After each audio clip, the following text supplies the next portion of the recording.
time. I'm calling the March 3rd, 2025 meeting of the Finance Committee to order. We are starting off with a discussion on Article 65, identification of historic railroad tracks. And if our two guests can introduce themselves, and I'll just turn it over to them. Thank you, Madam Chair.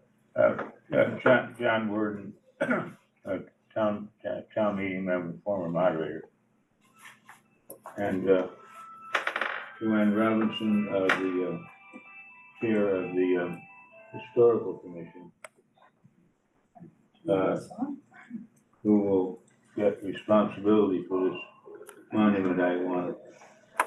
Hope you will approve. When approved by town meeting, and by you guys, by you people, and by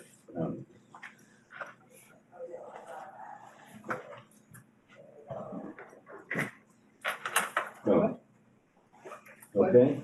Yeah. You want to say anything? Oh, I'm Joanne Robinson, and I'm part of the Historical Commission. And this is the information about the cars. So why don't you go ahead? Okay. Well,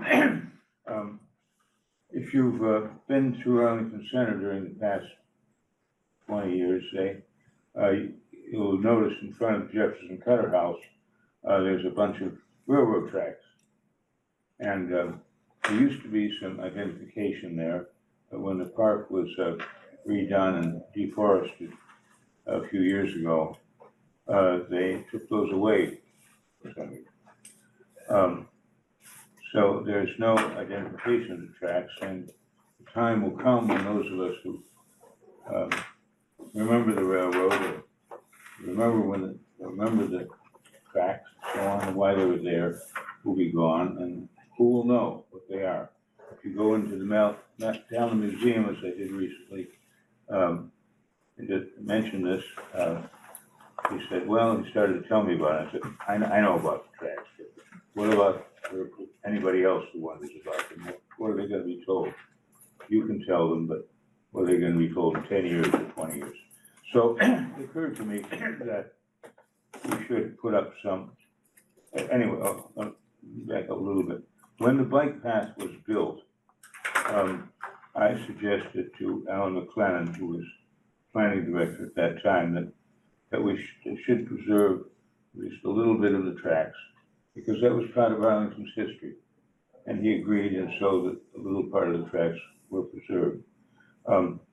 In fact, I wrote a book about Arlington's railroad, and I'm surprised I looked it up recently. It's 1991. If you want a copy of this, my deathless prose and a lot of nice pictures, it was get it to the Arlington Historical Society. Anyway, the railroad was built back in the 19th century. People in Arlington wanted a way to get to Boston. Some people drove in their own carriage. Some people walked over to Medford, to West Medford, and could catch the Boston and Lowell train into Boston.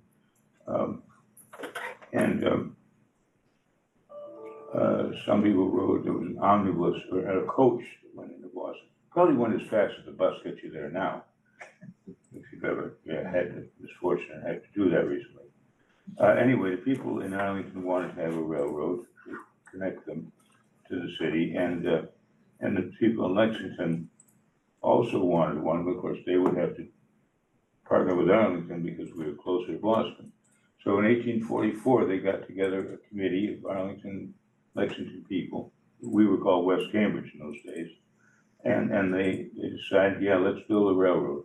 So they went to the legislature. And in 1845, the legislature gave them a charter to build a railroad. And that meant that they could take the right of way, they could take by eminent domain what property they needed to put their tracks, but the owner of the property could name his or her price. But in any event, they they did that project successfully, and in just a year, from getting their charter, 1846, the first train ran from its connection point in North Cambridge to Lexington Center. Imagine getting anything done these days in 1 year. So it seemed to me that this little section of Arlington history, which has a physical remainder, small though it be, should be somehow memorialized and identified, so people won't say, why are these facts here? This is part of the history of our town. It goes back to, what,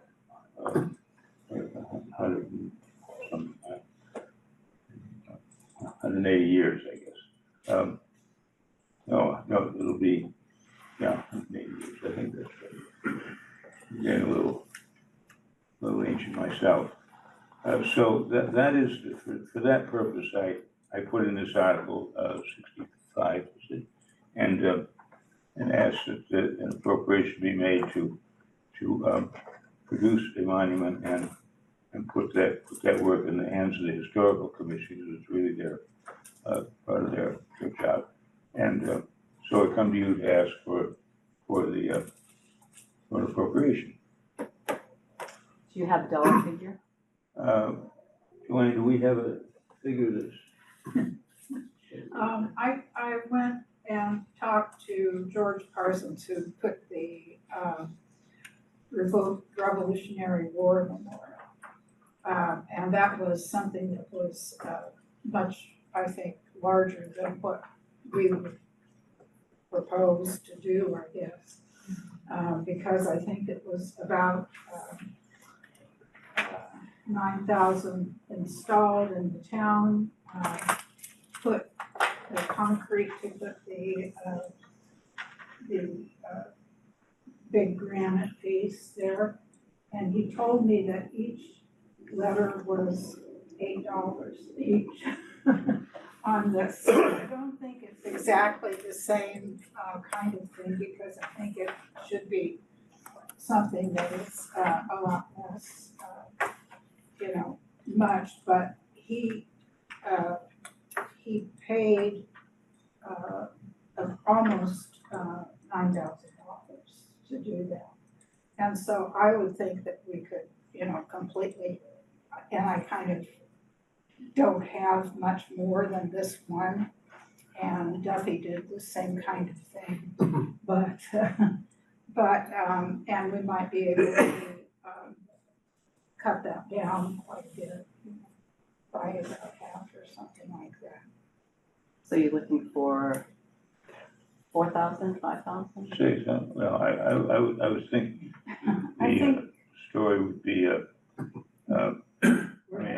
depends on what you put on it. I think we'd have to say, Arlington's the original remnant of the Lexington West Cambridge Railroad, later called Arlington Railroad, later taken over by Boston and Lowell Railroad, finally taken over by the Boston and Maine, and it ran from, when it ran, just 1946 to 1980, they ran the last freight train. The last passenger train was 1977, year before the Great Blizzard. You used to be able to get into Boston. They did connect to, they connected to the Fitchburg, which did run into Boston, and you could ride it. I rode it sometimes in the 60s, early 70s. You get there into Boston in about 15 minutes.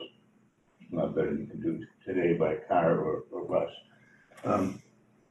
So I would suppose something like that would be appropriate. Something like 4,000 or 5,000. Have you spoken to the town manager? I have not.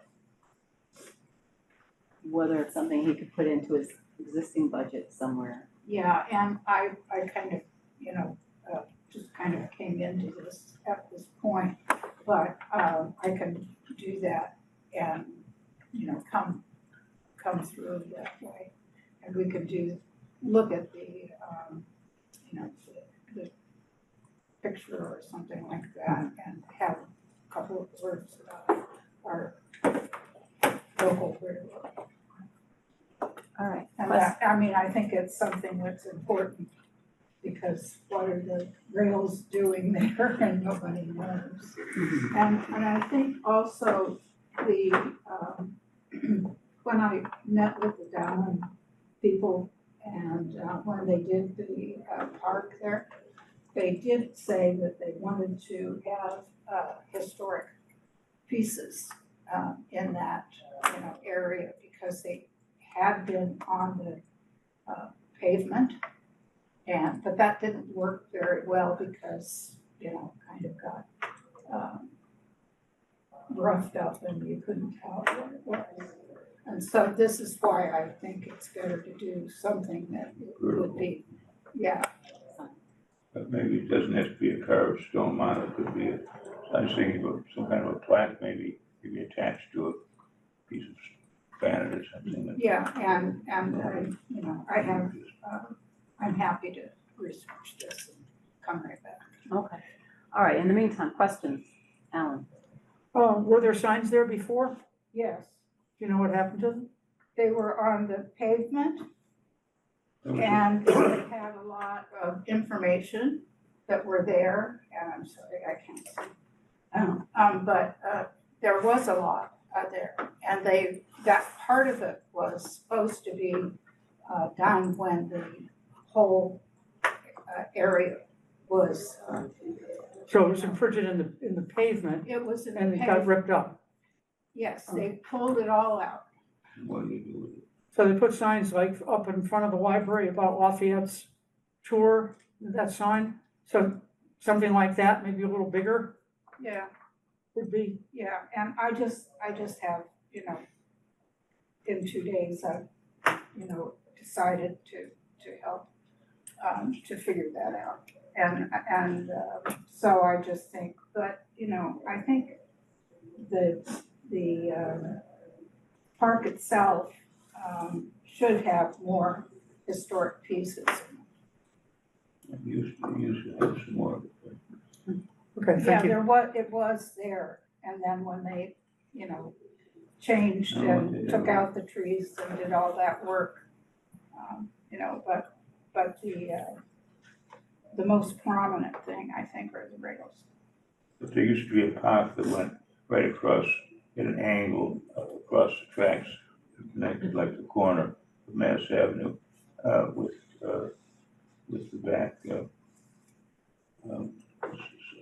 So maybe those stairs that go down to the side street there, and then just before and after you cross the tracks, these stones with this info that Joanne is talking about were set in the ground, but the letters kind of filled up with dust and dirt and whatever, and became unreadable.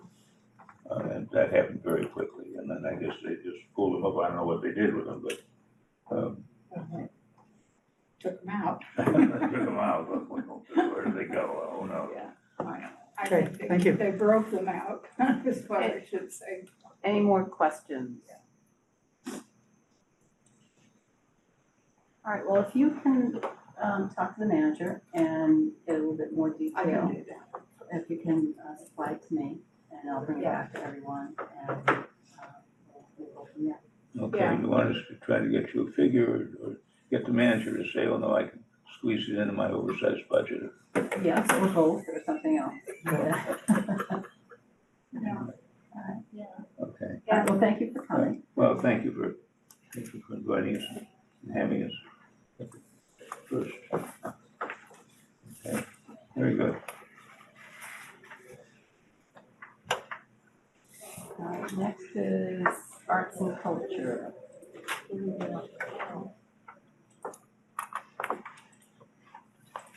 I think with Kyle.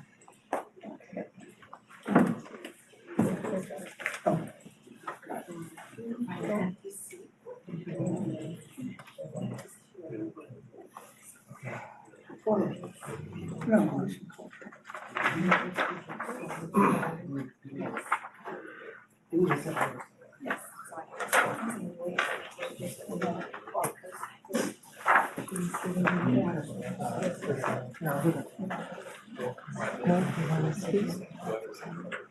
Yeah, well, just click it. It's over here. No, we'll be here with this. Because the screen's behind. Oh, it's right there.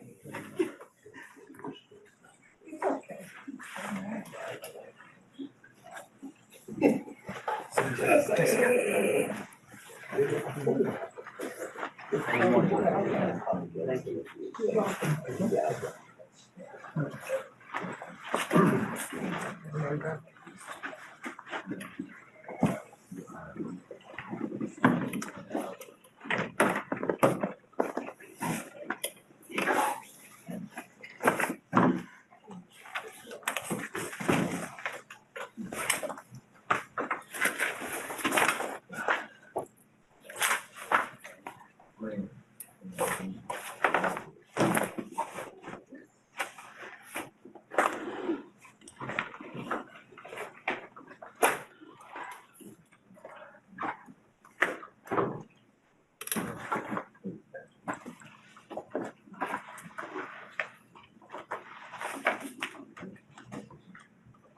Good with your phone? Oh, No. Right. Okay, whenever you're ready, if you can introduce yourself, and then I'll just turn it over to you for Sure, your presentation. sure. Thanks. Good to see everybody again. We'll just start with introduction. I'm Christine Noah. I'm one of the co-chairs of the Commission on Arts and Culture. I'm Jessica Chow, I'm the treasurer. And I'm Stu Ikeda. I'm co-chair as well, and I've met some of you in years past. It's been a while. So. Thanks. To get right to it, most of our focus this evening, we know, will be on the numbers and what they represent. But we do also want to quickly just review some context that might be helpful for some of the new committee members, since we haven't been here for a couple of years. We've got new members too. So if we could go to our next slide, please. ACAC, we came to be as part of the 2015 master plan. It was endorsed by town meeting, leading to the 2017 arts and culture plan that was approved by the select board. We have a mandate to grow arts and culture in town as a differentiating town asset that creates opportunities for economic growth and raises quality of life for residents. Then the town government, including FinCom, asked that several formerly separate town-affiliated arts and cultural committees and groups be consolidated into just one umbrella organization so that we could just deal with and fund one organization. Studies have shown, next slide please, that the magnitude and impact of the arts and culture has on our economy. Every dollar spent on arts and culture generates $2.30 in sales for nearby businesses. It's a significant leverage. And people who come to arts events, they don't just spend on the art event itself. They will spend over $30 per event beyond the cost of admission. Now this year, we are especially excited to pursue opportunities for Arlington to really be in the thick of the heightened economic activity and the cultural activity surrounding Revolution 250 and Arlington 250, which has been a key plank to Governor Healy's economic plan. We work really hard to establish Arlington as a cultural destination. Next slide, please. Sorry. Giving visitors. One back. Thank you. We want to give visitors a reason to come here and patronize our local businesses. Since our last visit to FinCom and with your support, we've greatly expanded funding, programming, and promotions of major arts and cultural experiences by ourselves and with lots of other entities in town. We spearheaded and funded major art installations from murals and utility boxes to cultural celebrations and performances, and last year's Patriots Day week.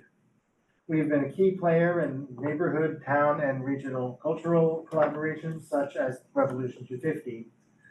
The value that ACAC delivers to the community is recognized by the numerous testimonials and letters of support that we usually submit to you every year. But we withheld them this year out of respect for your time. We'd be happy to share them with you again, but we understand what you really want to see is our numbers. So I'll turn it over to my colleague, Christine. Next slide, please. So speaking of dollars, we leverage the funds provided to us by the town to raise a significant amount of additional funds. You can see here a pie chart of the total projected new revenues for FY25, which includes our annual town allocation as well as funds received from grants, individuals, and businesses. And as you can see in the current fiscal year, our annual town allocation comprises only 21% of our budgeted revenues. And in terms of our year-to-date actuals, which you'll see in a moment, we've already met 94% of our revenue target just in 2/3 of the year. But the town's allocation is essential for us to raise all of these other funds. Much of our fundraising involves grants, which require us to have matching funds in hand. And we can also cover with town funds certain vital expenses, such as administrative expenses, including our part-time public art curator staffing time, and other infrastructure like our website that some foundations and other sources of grants decline to cover. So with that, I will kick it over to our treasurer. Okay, so the next slide. And what we have tonight are 3 financials. First, the fiscal year 25 report as of February 20th. We also then will have the fiscal year 26 proposed budget as well as our request. And then finally, we'll have a 3-year forecast to offer some context for the funding request that we have for fiscal year 26. So for this first fiscal year 25 report, I am very happy to report that 2/3 through the year, we are totally on target to comfortably meet our new revenue projections, as Christine has mentioned, but also we're on target to meet our expenses. While 2/3 of the year have passed, we have spent 60% of our expense budget. At this point of the fiscal year, the town's $35,000 has already leveraged another $122,000 in new revenue, and we've already produced $107,000 worth of public art and community projects and activities. As you go down to total expenses, of the $182,250, about 87% reflect programs. The efficiency of the budget is due to, I believe, admirable volunteerism of Arlington's residents. This includes retired people to the Arlington Public School students, from artists to cultural consumers, as well as local business people that volunteer for all our different activities. So if there are no questions on fiscal year 25, I'll move to the next. I just, we'll have all questions at the end. Okay, that's great. So the next slide is our proposed fiscal year 26 budget request. Our request from the town for the upcoming fiscal year is $35,000, which is at the same level as the past few years. Our preliminary budget is conservative, and it does reflect a significant decrease from fiscal year 25, as you noted in earlier. This reflects the expiration of several COVID recovery and Revolution 250 grants. However, it's at a similar level to all the budgets that were for several years prior to the current fiscal year. So we had in fiscal year 25 this wonderful book.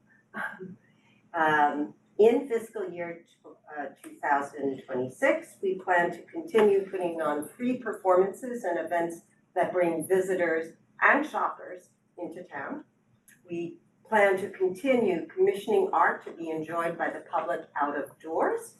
And I will add that in addition to beautifying the town, there are studies that show that when there is public art and murals, there is a decrease in vandalism and in graffiti. This has been conducted at various municipalities throughout the country.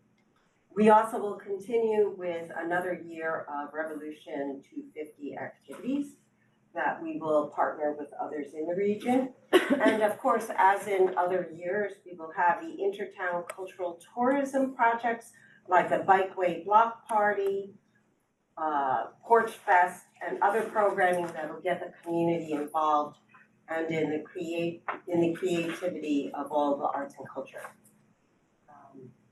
Next slide. The third spreadsheet is our 3-year forecast, including this last half year.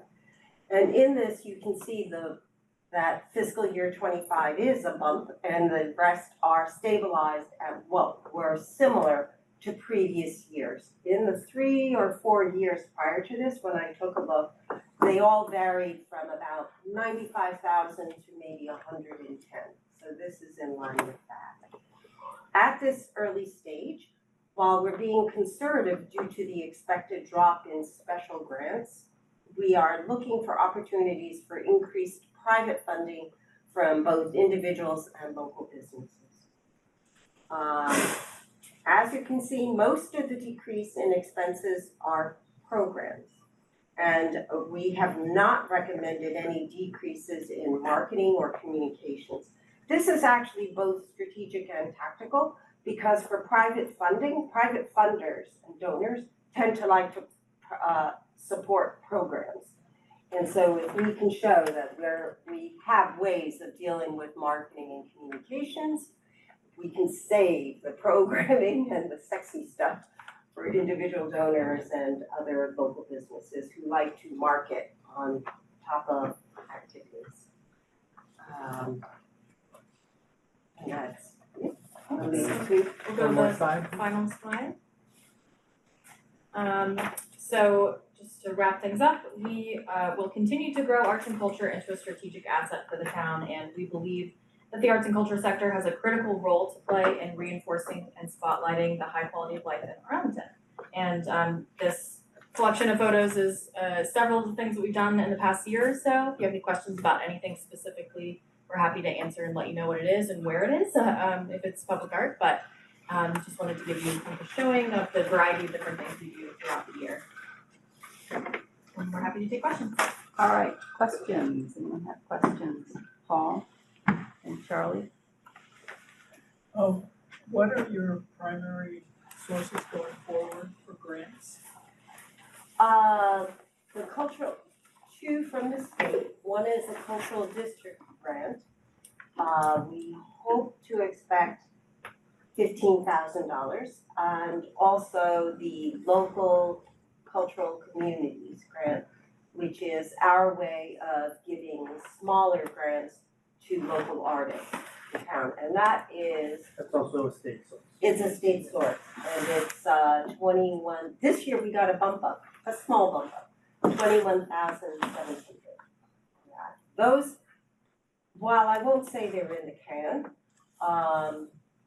since we've been successful with them in the last few years, and there's a 5-year, you just read it from the state for the cultural district grant, we kind of expected. Right, so the cultural district has been renewed successfully for another 5 years. So that's kind of steady from the state. Then we do also have the local cultural council, the re-granting body, that also is consistent with the state. It's been consistently going up. So those are 2 large sizes. We have also successfully applied for grants from other sources as they match some of the projects too. So in the past few years, we didn't get to come here last year, but we've had grants from the MAPC, we've had grants from Freedom's Way National Heritage Area, we've had New England Foundation for the Arts. Yes, right, doing that. so we've really been very aggressive over the past 5-6 years in really matching sources to projects. As well as individuals have on occasion given small, say from $1,000 to $2,500 towards specific projects, generally murals or particular community celebrations, things like that. And we expect the same. One thing I would like to bring up that is a little bit of a challenge for us, this is why we always have mid-year a revised budget. You've noticed that no revised budget as of January.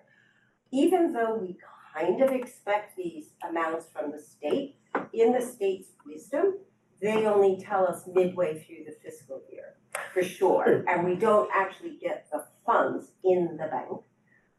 Because you think they have wisdom. Until January. And, but we're very, very grateful and thankful anyway. And so for, the carry forward that you see on the bottom, we do tend to like to keep that. It's very, very small for the next few years, but, because that's a nice, cash flow issue until the state comes through with those grants and until we do our fundraising, which tends to be in the last quarter of calendar year. So again, we don't get those funds until like November, December. And have you looked at the governor's proposed state budget for the coming year to see if she's still planning to fund the grant programs that you're talking about? Well, one of them has a 5-year window that we know of, the cultural district, and there's like 2 more years left. Yeah, so the Mass Cultural, the Mass Cultural Council has announced that the funding for the arts is continuing for next year. And that they're not changing anything, that we know of. No. We know, and another state source that we received grant from this year was the Office of Tourism and Travel. It was part of the grant, for some of our Revolution 250 themed, public artwork. So it's not just the MCC source too, there are other buckets, of state funding that we'll be applying for, as well as some federal sources like Freedom's Way and some others. We do also partner with businesses. We've had business donors who partnered with us to accomplish some of the beautiful murals that went up around town this year. We have consistently partnered with business to sponsor Garage Band, the big outdoor free dance party concert. In fact, it was 3 murals that went up this fall. Each had a local business that actually kicked in as much as $2,000 to $3,000 to help with that. Anything else, Paul? Thank you. Charlie? Thank you, Madam Chair. So, your program budget is dropping by more than half 50%. between 25 and 26. Can you tell us what programs are gonna drop? Oh, okay, one was specific to COVID recovery. And so there were a number of extra murals that we could produce in fiscal year. There's a little bit of an odd bump in fiscal year 25. Part of the problem was the grants specific to the COVID recovery. Many of those projects actually were supposed to happen towards the end of fiscal year 24, but because they're public artworks, there were some delays with permits and some other negotiations with businesses and the kind of art that was being put up. So it got moved into fiscal year 25. That was about $35,000. The other has to do with the Revolution 250 programs. That consists of about $42,000 of special funds. And those are banner projects and others. I think the issue of what changes is more quantity than type of program. And scale. And scale. of projects, for And sure. scale of projects that they would be a little more modest. Thank you. Thank you, Madam Chair. Just a couple questions. Is this the organization that runs Open Studio? No, that's Arlington Center for the Arts. That's different. They are a constituents, they're represented on our commission, but we are not that presenting body. And So we no. partner with them. Right, A okay, number of programs, big programs like. So that's not- Garage that's not in Band, this budget. Porch Band. okay, all right. In Art Links, you connected to Oh, Art Links? Art Links, we do partner with them, they're adjacent to us, they formed as we formed. They are an independent network of over 300 artists, we do support projects, partner projects with them. Got it. So And they're their represented holiday project and program that they did at the, yes, was something that we helped them out with as well. And how about, Small bits. the Cutter Gallery? We don't Is that the run the short? Cutter Gallery, that's its own managing body. We at various times have grant supported artists to a program. In the Cutter Gallery, okay. All right, thank you. There are a lot of entities in there. Yeah, I was just gonna say, when I heard consolidation, I was. No, But- in terms of the grants, a lot not of the as- individual artists that are in town that are supported through the grant program. Is that you? Do you get the grants to the individual artists? We do. Okay. Well, Our yes, grants that's our grants That's- committee, that's you, not okay. us, me personally, Yeah. although that's a Yeah. lot more. Somebody writes a check. You know, a slide that I cut out just for your time, in years past, I have brought an org chart to show just, there's a final chart and slide in there, in fact, that shows all the constituent entities that went into this umbrella. There were a number of them. Right. It was a bear to fund, as if I remember. So, Can I just make Go ahead, a comment? so as a clarification, this is a simplified version. Imagine you have all these private entities. Yeah. And then we used to have all these, an equivalent number of government entities. And we'd have to drop like 2 grand to this one, 3 grand to this one, and they were like, no.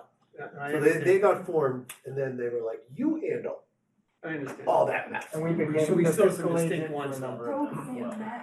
It's still Art Links. I meant org Oh, chart. I All the arts is great, The all the poet laureate. bureaucracy is mess. The poet laureate, Arlington Public Art, Live Arts, and what used to Live be Arts, Arlington Performing. Alive Festival, the Cultural District Managing Partnership, and on and So what you see here in this budget is, if you do Excel, there are a lot of hidden rows. It unrolls. It expands out, but we thought that would be a bit much. But you distribute the grants. Yes. The artists. Is We it preference? have a grants committee. We have a grants program. We have a grants committee that used to be also a separate entity running parallel with the MCC.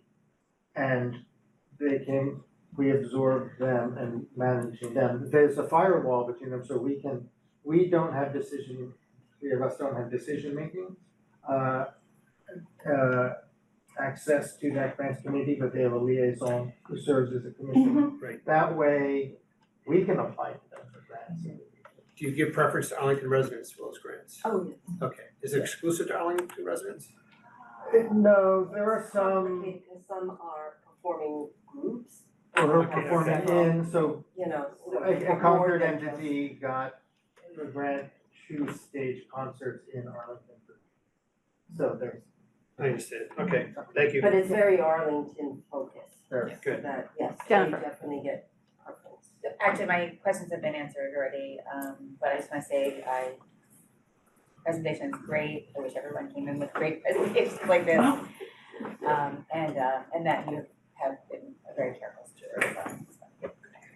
thank you.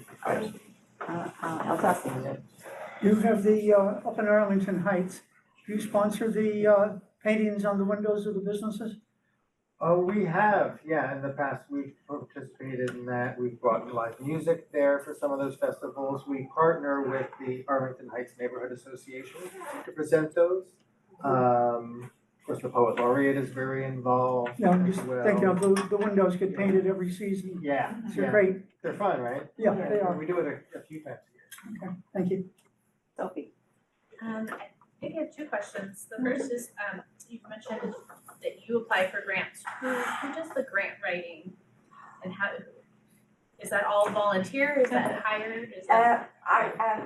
First, as I said before, one of the reasons why this this may seem like a large budget for committees, but, there are so many volunteers. And, I've only lived in Arlington for 4 years. I came from the New York metro area. I have been bowled over by volunteerism in this town, including you. It's like amazing. And then when I heard that you do twice a week, I can never complain to you again. So Christine is the chair of our Christine is- fundraising yes, committee. So we write all of our own grants, it's all volunteer. Our part-time public art career, who I mentioned earlier, Cecily Miller, she does a lot of programming or is a liaison to a lot of artists that we work with, and so she and I typically work together on those. And then we'll work with Jessica on budgets and things like that, but it's all volunteer. And occasionally, we will also partner with the Department of Planning and Community Development to apply for something together when we need that kind of Yes. agent and a bank account.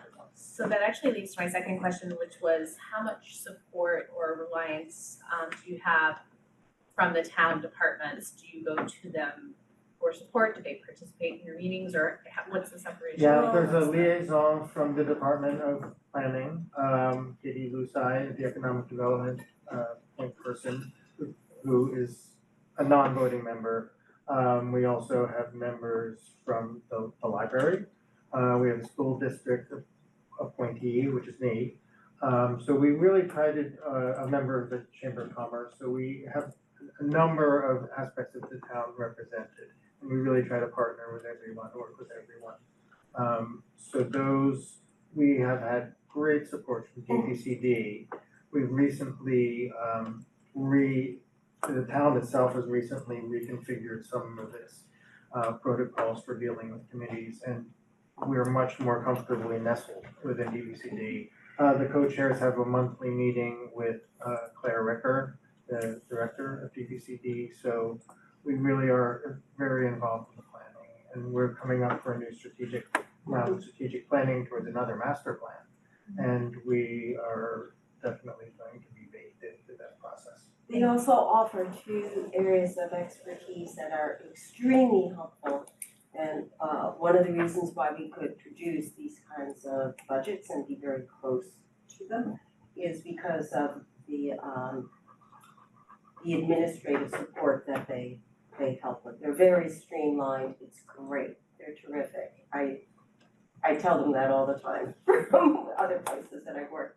The other areas, because of the nature of public art, there's a need for a lot of permits and a lot of other understanding of development and other concerns, zoning, codes, things like that. And the planning department has been extraordinarily helpful.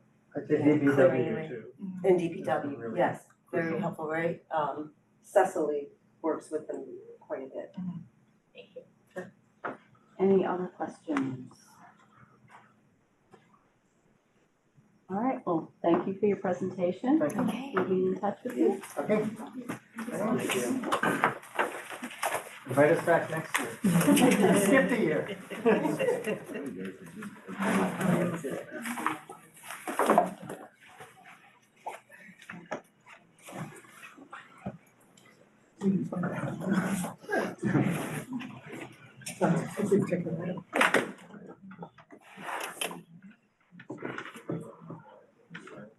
All right, next is Human Rights Committee.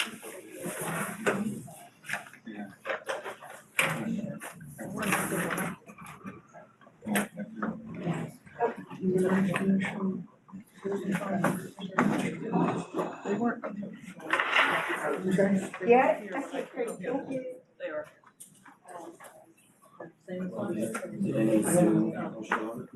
I assume they want more because otherwise. Right. Yeah. Relax. We're all friends here. Want to do budget while we wait? We're ready. Oh, okay. You're in? Okay. I'm ready. Okay. If you could introduce yourself and then talk about what you're seeking for funding. Sure. My name is Drake Pusey. from precinct 13, if that matters in this meeting, it usually matters in ours. I'm one of the co-chairs of the Human Rights Commission.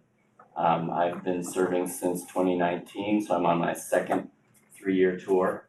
And we're here to ask for a budget increase from 7,500 to 8,000. But so 500 more. And the main reason for this is because we have, the pandemic is over, so we can do more live events.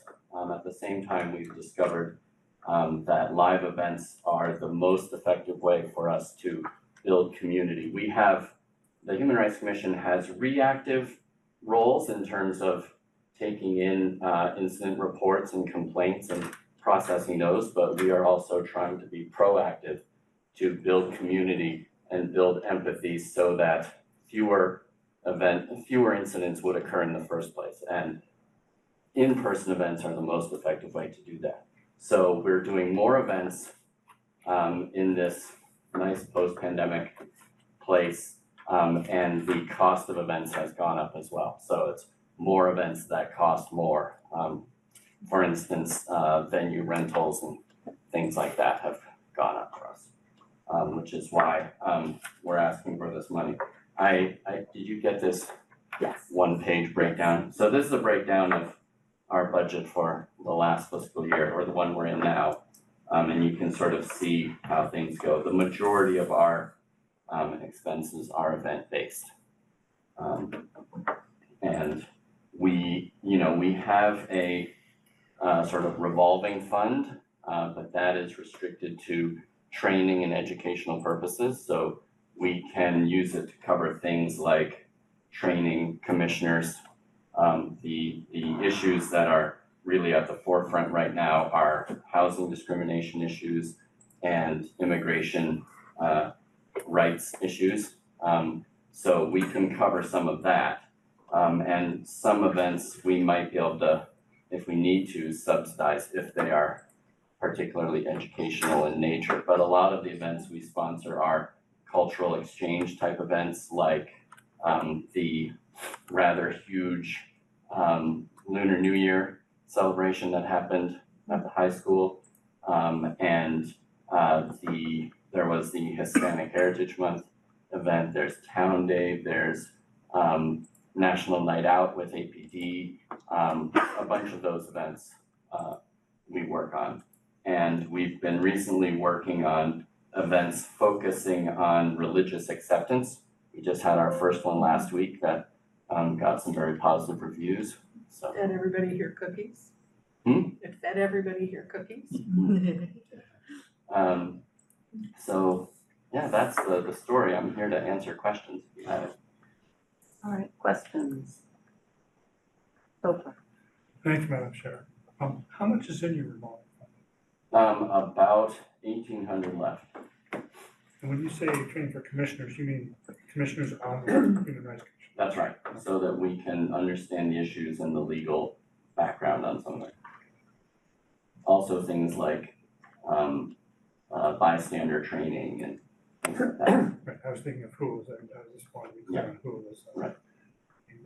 And you mentioned something about additional events, additional community building events and religious acceptance. Any examples of those? We have working groups working on these. The religious acceptance event we did so far was a panel with an imam, a rabbi, and a pastor, which sounds like the beginning of a joke, but it was a great event. And we are thinking of working on a book club type of event. There's a whole working group working on the concepts of those, but our commitment at the beginning of the year was that we were gonna do 2 of those in this fiscal year, and they would cost about $1,000 each. The first one cost about $900, so we're pretty much on target with our estimates. Other events include, we sponsor things like the NEAT dinners. If you haven't been to one, I highly recommend those. They're pretty amazing. You feel a very strong sense of community when you go to those. We also like to co-sponsor events that are actually organized by community members. So Lunar New Year is one of those, Hispanic Heritage Month is one of those. There may be, last year, a group sponsored an Eid event after Ramadan, so we might be hoping that they'll do that again. Things like that. Right, thank you. Sophie? So I asked this of the last commission, the Arts and Culture Commission too, but what kind of support and help do you get from town departments and in your committee? Did you find any or Well, independent? rarely, I think it doesn't happen often. We had, maybe because of high winds or something, we were, some of our Black History Month street banners were ripped and some of them were just plain missing. And that was gonna cost $3,000 to replace, and the DEI division chipped in for half of that. So we had to put in $1,500 to get some of that stuff fixed, but those banners are something we're very proud of. They're the result of, art jury competition type things. Yeah, that's the only example I can think of. We don't get a lot of outside help. We do sometimes do joint events with, for instance, the Rainbow Commission, but yeah, not so much contributory help. So, and then when you decide to spend your funds, you're choosing to spend those independently, there's no suggestions from the town on where to spend it? We get requests. Okay. And the events group, another one of our working groups, they actually, it's now called the Outreach and Events Working Group. They're building a network of community members who are interested in organizing events. So they'll prompt them and say, hey, are you gonna do Lunar New Year this year? We tend to chip in on things like food or paper goods and especially venue fees. Okay, but it's not like the town department saying, oh, go spend your money. Oh, no, we decide and take community input. Great, thank you. Paul? You have a revolving fund? We do. What is the source of the money? That is, it comes from before my time. I think a lot of it is donations. Donations from the public. Other questions? Grant? Thank you, Madam Chair. You mentioned a number of working groups, which is great. I was wondering, how many working groups do you have and who fills them? How do you get them to fill them? Yeah, the working groups, they are intended to be led by a small non-quorum number of commissioners and allow community members to volunteer to contribute and work with us. We have a communications working group that does some of our sort of platforms, newsletters, website maintenance type of things. We're also, especially now, for instance, with immigration, we're realizing that the marginalized communities we're trying to meet are probably not going to be coming to our website or signing up for our newsletter. So we're actually working on a brochure that we can distribute through all sorts of channels. So we're getting into print more now. We also have the events and outreach working groups. They've merged, they used to be separate, but now that events are our primary outreach method, they're run by the same people and they organize the majority of these things. We have the religious acceptance working group, which was formed after the listening sessions we had last year. And that group is focused on healing some of the divisions that came from the terrorist attack and everything that followed there. But hopefully it will evolve from being reactive to that to being proactive to the future. And then we have a training working group that really isn't needed all the time, but that's mostly to have some people focusing on what free and low-cost training opportunities there are for the commissions to learn about issues. And then I wish I had one of our agendas, but there are maybe 5 total. And communications, outreach, and the third the third of the big three. It's events and outreach, communications, religious acceptance is the new one, and schools. The schools working group is very active, working with the superintendent and the principals to make sure that any incidents that happen in the school system get reported to us and that we can help organize events like Day of Learning and things like that. That's great. Who's on, I mean, how do you get them? Is anybody in the public who staffs all those 6 working groups? Each of the working groups has 2 to 3 commissioners. We sort of, in our job description for the commissioners, we tell them that every commissioner has to be part of at least 2 of those groups. And so there's a few commissioners on each, and then they will send out emails to recruit for volunteers, or people will contact us on the website saying, I wanna help, how can I help? And then we'll tell them about the working groups and they'll sort of apply their skill sets to what they want. Well, thank you. Carolyn? So, I think it was the Human Rights Commission, a year or 2 ago, you were thinking about changing the way you processed emails, and the town was gonna get involved. Did that ever get resolved? No, we have repeatedly tried to get official email addresses for commissioners.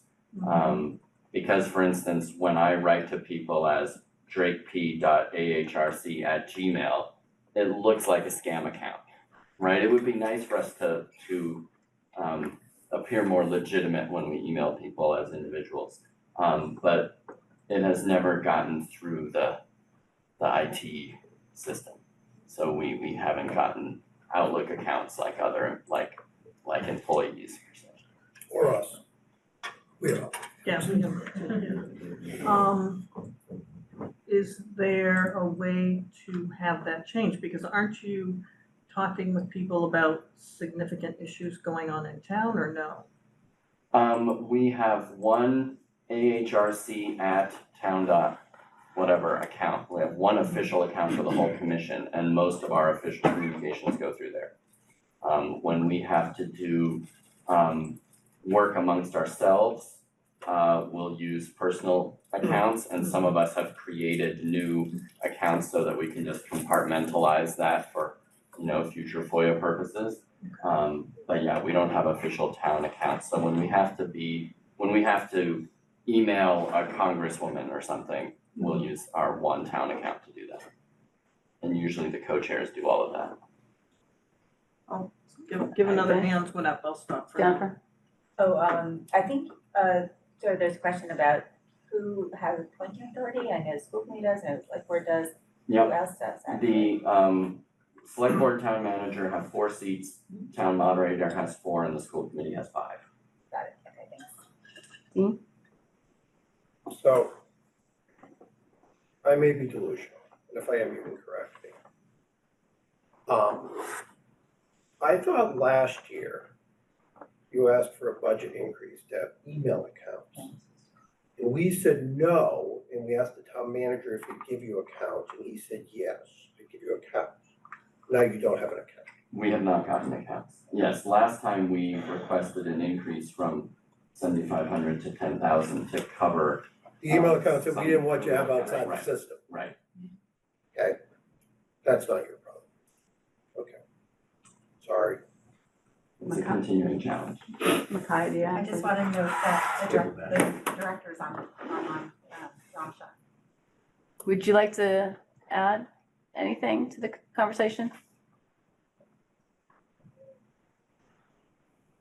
Hi, I'm sorry. I just saw that I had the timing as 8:30, so I may have missed something. But I just wanted to share, I didn't know what the conversation was happening, but I just like to endorse and support a budget increase, especially given the global crisis and the impact it can have on residents, and just to make space for more community programming. And I can elaborate that, but I just want to get more context of what the conversation's happening during this meeting, so. Sophie? Just to follow back up on the emails, who monitors that one email address for the town? The co-chairs. The co-chairs monitor it and distribute, so if somebody from the town emails that one address, it gets distributed to all the commissioners by the co-chairs. I have that account on a Chrome tab all day and I check it multiple times. And then if there are incidents that come in, we assign them to a rotation of commissioners. So any new incident that comes in goes to the next commissioner in line, and they'll go speak to the respondent and the complainant and figure stuff out. If we get emails from people asking for information, I'll often field those myself. If they want to know about things that working groups have specific expertise in, I'll forward it to the leader of the working group. So I'm sort of the triage person. Thank you. Carolyn? But emails about incidents stay within that town email? Do Yes. all the commissioners have access to that email account? Yes, and usually, so for instance, if any incident goes through APD and includes a racial slur of any kind, often, I don't know, it seems like people just devolve down to slurs like that, even whether they're applicable, it just, sometimes it's completely irrelevant, it's just anger and it's just a reflex. But anything that has anything like that will come to us and we'll reach out to people. And we do everything through our town email, and we have a policy that when we talk amongst ourselves, if it's not, just if it's not just a project management issue of like, hey, can you chat at 2 o'clock? We CC that email too, so that email account will have as full of a FOIA record as possible. Charlie? So, thank you, Madam Chair. And looking at the budget, it doesn't appear to be any funding associated with handling the incidents that you were just discussing and referring to. Does that cost anything? Is there any activity, any time or travel or whatever associated with the resolution of these issues? It costs us time, which is what we volunteer. So handling the incidents does not cost any money in and of itself. You could there are some, so for instance, it could cost money to train us to handle them. For instance, in the bylaws, we have the power to moderate incidents, and none of us are really trained in moderation. We've been talking about getting moderation training. Is that the right word? Mediation. I'm not, moderation didn't sound right. So mediation training is something we've looked at. I imagine that's a little expensive. But no one has, when we get an incident, the first thing we do is ask people, what do they want from us? And no one recently has asked us to actually mediate something. Usually they just want the incident to be known and tracked. Thank you. Your revolving fund doesn't cover potentially mediation training? It could. We haven't found a cost-effective way to do it yet.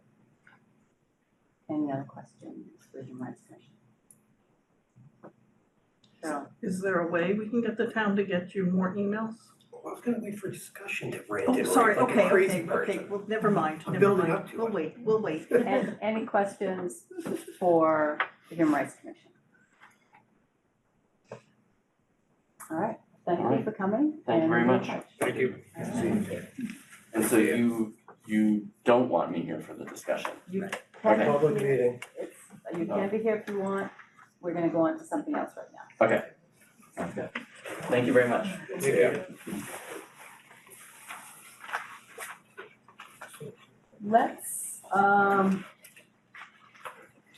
Let's do arts and culture. Annie, do you have a motion? So I would move approval of $35,000. Second. Moved and seconded, with any discussion, Charlie? I'm not sure if confused or not, but when, the Arts and Culture Commission was, or group was here, they were talking about the support that they get from the town. I don't think they mentioned Annie LaCourte, who, as I recall, did a fair amount of organizational work to get them into a fundraising mode. Thank you, Charlie.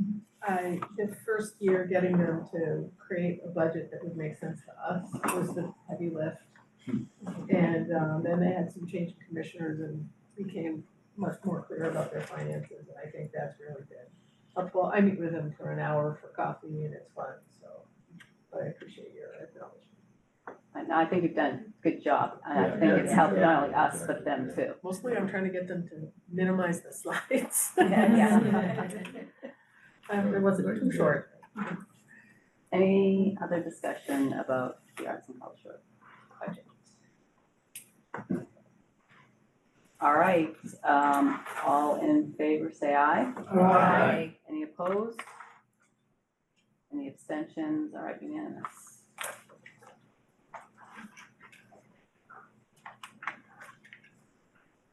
I got this quick. All right, let's do the human rights budget. Is there a motion? I'm sorry, for Human rights. I move that we accept the budget of $8,000. Second. All right, discussion, Dean. I think we need to have our IT subcommittee email the IT director, tell them to give them town email accounts, because at some point, it's not a big issue if you think about it from a financial or whatnot, but it's an odd credibility issue, right? They came here, they asked to create their own accounts, we told them we would, the town manager sat there and said he'd do it, and then it slipped through the cracks. So it should be like, dear Mr. or Mrs. or whoever the heck the IT director is. We all agreed to this, they gotta get the accounts in the next couple of weeks, time's up. Are we looking for like 13 of them, or looking for 2? Oh, I think we said we were give them all their own, Yeah. we agreed last year they get individual accounts. Daryl, the capital planning committee doesn't have email for that. No.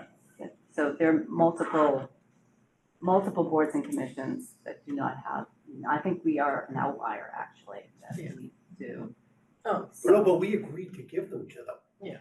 Wait, this isn't like a request, they asked and we all agreed last year, so they wouldn't get their own budget. So I don't know what the exact thing they asked for, but we agreed to give it to them. The manager will be coming in on Wednesday, so we can raise this to the manager. So can I just add one thing? The Human Rights Commission, given some of the issues that they handle, them having town accounts and those town accounts being appropriately secured is actually kind of important. I know they're trying very hard to be sensitive and store everything carefully and so on and so forth, but I think this committee is an exception to the maybe other committees don't get emails rule. Charlie, then Carolyn? I was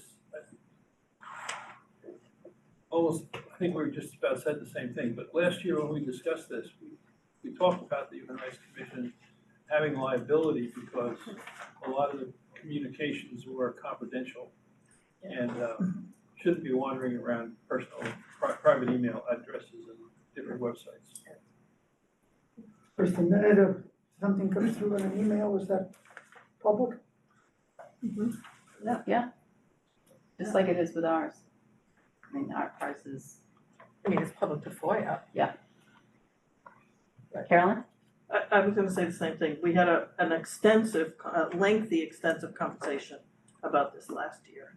That they were, as Dean said, they would each get emails because of the confidentiality of the issues at hand. Well, again, And the town the manager's coming manager's in. coming on Wednesday, we can raise this. Alan Jones and then Tilda. Well, I just wanted to remind everyone, email accounts aren't free. You know, on the Microsoft accounts, you're probably talking $15 a year. For 13 commissioners, you're talking probably $1,800 a year. Right, which is the budget we didn't give them. Yes. Right. Topher? Yeah, I was just gonna say, I had already made a note about talking to the IT director, but I think you're right, talking to the town manager first, going top down.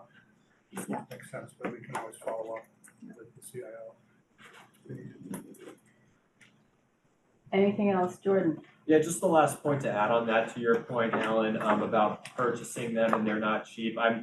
Sometimes when you purchase these like through government deals, like you purchase like an X amount, so if you go to like the next tier up, it's gonna cost significantly more, so I'm wondering if it's something related to that, so I think that would be good to have clarification. It might be a good question to ask ahead of the meeting with the town manager, just in case there's some weird technical. On the other hand, aliases and forwarding addresses are free, so that might also solve the problem. Anything else on their budget request of 8,000? All right, so there's a motion, it's been seconded for 8,000. All in favor, say aye. Aye. Any opposed? Any abstaining? Unanimous. All right, let's go right into budgets, starting with IT. Okay, so you can project it as well.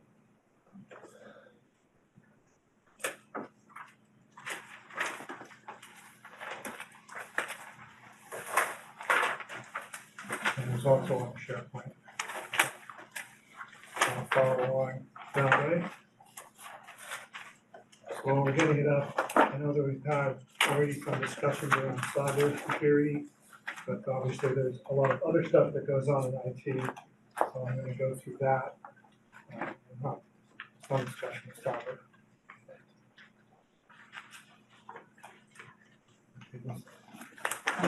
Coming up.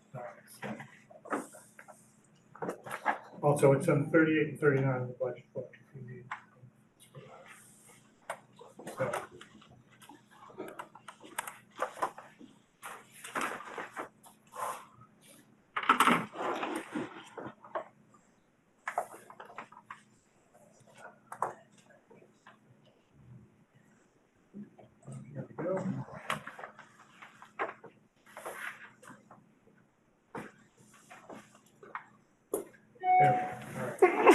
Here we go. So go to the next slide. So we've had some discussions with the CIO about various aspects of this. The first two slides here are just the budget itself, the budget page, and the positions. I'll go through the expense line items first. These are put on subsequent slides, but there's training. That was about half for 3 people that go to the Munis conference. They brought someone from another department. They try to spread that around. Also, training for any new functions that's part of their license. And then there was training for Skillsoft, for CrowdStrike, OpenGov, and then a couple conferences. There's consulting, and actually go to slide 4 at this point. Consulting and contracted services, there probably could be the same line item. One was the network services was external vulnerability scanning. And then the contracted stuff was facilitating some of the move and more network drops, wiring town hall, part of the whole Wi-Fi 6 initiative project, which I'll talk about. Moving on, there's telephone expenses, RCN and Verizon. All the POTS lines that can be retired have been retired. There's some that they have to keep for other things, elevators and alarms and whatnot. They had to move to this E911 system for $3,000 a year. That's a state requirement. Computer maintenance is flat. There's no moves to the cloud this year. There's big files, Windows file shares, which are going to be moving to SharePoint. So that may reduce some maintenance next year. And then our favorite topic with operating system main DB, Informix, which is due to legacy support, has gone up a little bit. And it's because of the water meters. And we've had a long saga about this. The legal department is now involved in trying to figure out some way to induce the people who aren't converting their meters to do it. Chuck had a good idea. We should add an administrative charge to the water bill. I noticed, you may notice you're going to be getting smart electric meters. And if you don't want one, that's fine by I guess it's Eversource, they'll just charge you $34 a month to have your meter read. So that may be a way to try to get some of these last people across the finish line, and then we can get rid of this annoying line item. Dean, you're just in time. What? Made it by a year. I got mine switched. I know. Not last second. Last year. Moving on, software maintenance, the new agenda minutes platform is gonna be a 19.5K. That's a net because they're retiring something. Microsoft 360, we had to move everyone to these so-called G3 licenses. That was expensive, 136K, but there wasn't a choice. Microsoft is discontinuing the other ones. She said she has some grants for next year for 40K, but then it'll probably be 76K. And this is one of the things that'll help move the giant file shares to SharePoint. And on the good plus side, there's a bunch of offboarding software that IT did for about just under 31K. And I can see it here. The one I'll point out is the Novus agenda, that because Granicus, which is the people that make it, are moving from one to another, we can get rid of the old one. And this is the new boards and the committees agenda on minutes platform. Can you define offboarding? Getting rid of, just getting, discontinuing. So this is stuff where we don't need it anymore, so that can go back into the pot. So does that mean we decreased our budget by all of those amounts? Or it's costing that much to offload it? No, we decreased the budget by those amounts, And I okay. realized the web route that's a mistake, that should be 4.5K. Oh, okay, that was a nice number. Yeah, it was a nice number, it's too bad. And then, Munis is another line item, and they're upgrading that, this month, and moving some things to enterprise forms. They've done some conversions already, and this is getting stuff off of an Access database and into the Munis module.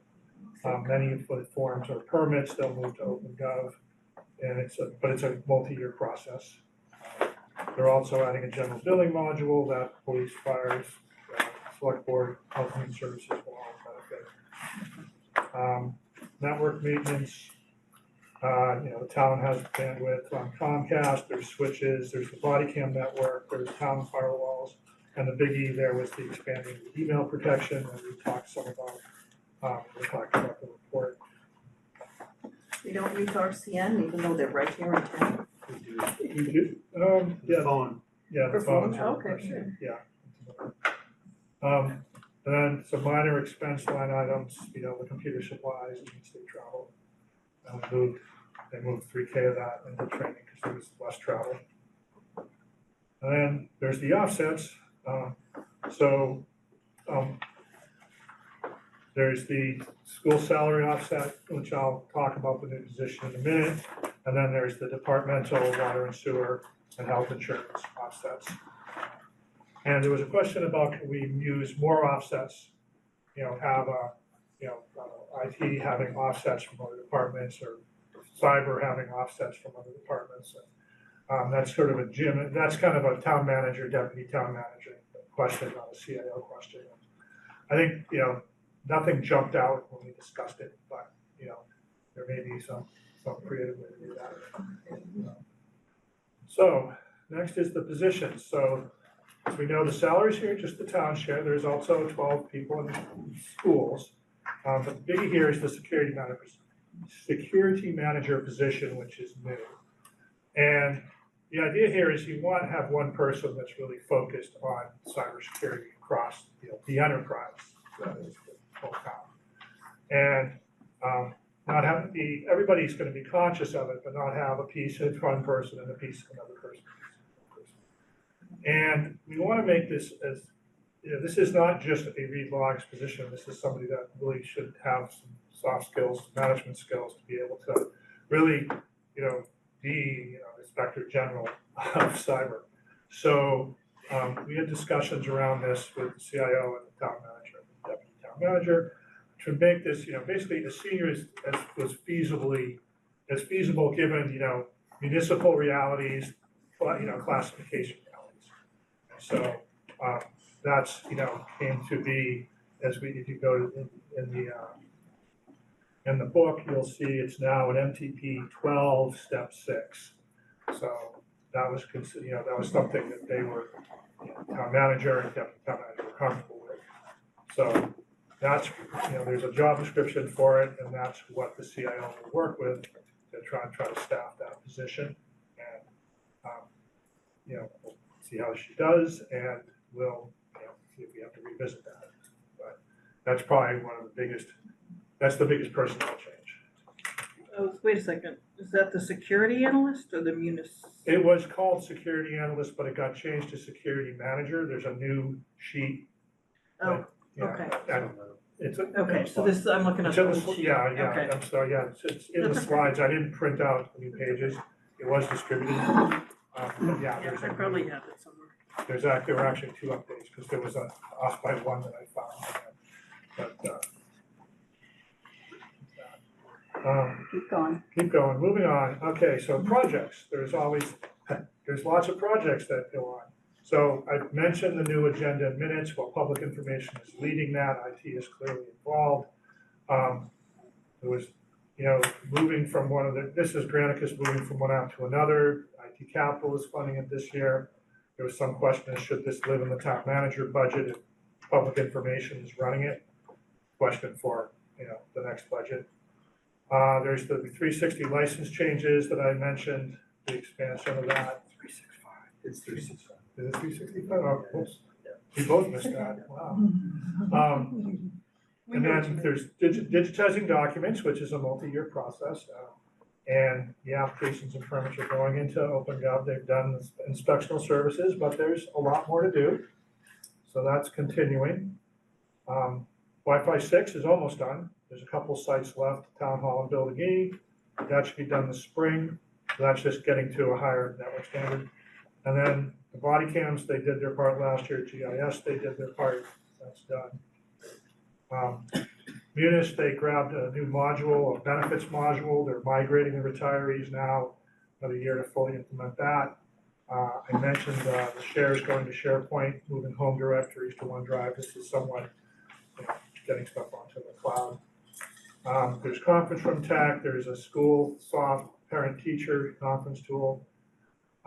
Google for Education Plus, they did their part. That was the first step for extra security on the school side. The education tech and space plan is really being led by people on the school side. And they're redoing like the AV in about 225 classrooms in July, including the Audison, which has antiquated ones for AV. So, that's a lot of other stuff that goes on. So those are all the various projects and where they are. Cybersecurity. So they've made strides. They've talked about some of this, managing detection and response, which means a 24/7 monitoring service that looks for problems and, basically deals with them in terms of taking things offline and things like that, although then there's some stuff for the cybersecurity manager to do in the morning when these incidents come in, shared with people. Email protection, we've heard some about that. Multi-factor authentication, doing that on the town side. Hope to finish that this spring. Schools still have more to do. That's an issue. There's cybersecurity training for people. There's training, and then there's the phishing exercises of, sending out the phishing email and who clicked the link and who clicked the link again, things like that. It's an ongoing effort, right? One thing we would recommend for next year is to actually break cybersecurity into a sub-budget that shows the funding of that, because if there are cuts that may well be coming, you wouldn't want to cut that anymore than you'd want to disband the fire department. And we also will continue to review the landscape and the controls, organization and prioritization of the next steps. This is it sucks, it's a tax, but it's got to be attended to going forward. Finally, other IT opportunities for IT, efficiencies and effectiveness. This is stuff that we've recommended they look at. Business processes. Can you can you make workflows less manual? Can something just go into a database rather than you have to print out the PDF and turn it in? You know, that would be available all the time too. And then, you know, just coordinating IT across the whole thing, you know, trying to find any shadow IT that's going on, making sure that IT is involved as appropriate for anything. That doesn't necessarily mean, you know, specifying product features or even operating the product, but they need to be involved in terms of, you know, making sure the security of the product is okay and the installation is okay and doing all that. And that, you know, better, it's also just better information leverage, better, and then there's, you know, obviously there's some actual compliance issues. If people want to use their credit cards, well, that means there's a lot of compliance issues. So that is a run through of things, and with that, I will make a motion for the IT technology taxation total, and this is not the same as in the book, it's the one that got distributed, of $1,435,482. Second. All right, questions, discussions, Chuck, do you wanna add anything? No. All right, Annie, then Charlie. So this last page of IT opportunities, were these things that they told you were opportunities, or are they things you think are opportunities? On the cyber? On the IT opportunities? On the IT opportunities. We've had some discussions, I think that it was not one side or the other. We Okay. talked about some of these. I think these are topics for further discussion. Certainly the coordination of IT across the town, schools, that was definitely, that was coming from the CIO too. Yeah, I would hope she would be. Yeah, that was not us just saying you should do this. Yeah, but I mean, I'd be disappointed if this idea of improving business processes and automating more wasn't their idea and was our idea. Does that make sense? Yeah, no, it was not us, this is not us telling them. Okay. Right. That is my only question, although I certainly endorse the idea of breaking up the cybersecurity budget if we're worried that burying it will mean that it gets cut in when we get to that point, which seems inevitable. That's it, thank you. Charlie? Thanks, Madam Chair. My question is about that little bullet about 3 pages back about digitizing documents. Yeah. And I've had a few passes at that over the years. And there is a state requirement that we digitize old documents and preserve them. We preserve them, not necessarily digitize them. And there, just as a matter of interest, I don't know whether it was discussed, but I understand and have recalled seeing it one time, enormous number of old documents in the basement of the town hall. I don't know if they're still there or not. And at various times, the capital planning committee allocated 25,000 or 50,000 to digitize those documents. So there may have been as much as 100,000 voted by town meeting over time. I don't know what's happened to that money, whether it's still available for that. And so the question is, are we taking care of the basement in the town hall? And has the state ever, there was always some, I don't want to say disagreement, but maybe confusion almost over what would be the allowable media. You know, if you think back when we had 5.5-inch floppies, you know, and now we're on sticks, and then we go to the cloud. What is the acceptable media to use to digitize this material? Okay. I'm sorry if I didn't mean to make a speech, but You could try stone tablets. It's still some type of solid state storage, like a flash is probably the most contemporary version of it. That's probably, that's the standard today. Whether it turns into something more quantum 10 years from now, who knows? But that's what they're doing, putting in flash memory? I don't know. Wow. But I mean, when you put it to the cloud, the storage, I'm assuming it's going to the cloud. I don't know the exact answer. But I remember that debate at town hall. And we just ought to find out if somewhere in the historic capital budget, there's still money hanging around. Yeah, that's a good question. No, I'll find it. Sophie? Probably been swept. Well, I don't know. we talked about it with remember with town clerk, when we talked about the town clerk budget, because she has money that she uses. Right. And then she applies, I don't remember what was left in Julie's, she hadn't spent all of it, there's a process, she gets the 25,000 or whatever, so she gets X amount of the basement digitized, and then she gets the money again and she does another section, and she's just slowly working through the So basement, but it's there maybe is mainly, some money around. but it's mainly town clerk, documents, I think, the vital records and all Yeah, that, that's what so I'm it goes through Julie's office and she uses the funds and works through it and asks for more. So it's a And little if I could, she also applied for the Community Preservation Act and received $79,000 for that purpose as well, to digitize the old records down in the basement of the town hall. So that's going through her and not through the IT, so I don't, Yeah. you know, Yeah, we'll follow up and try to tease that apart, because that may be that digitizing documents is being overloaded here. And that we're talking about, one is getting the applications and permits done, and the other is going through this, Charlie said, this mess in the basement of town hall. Jordan?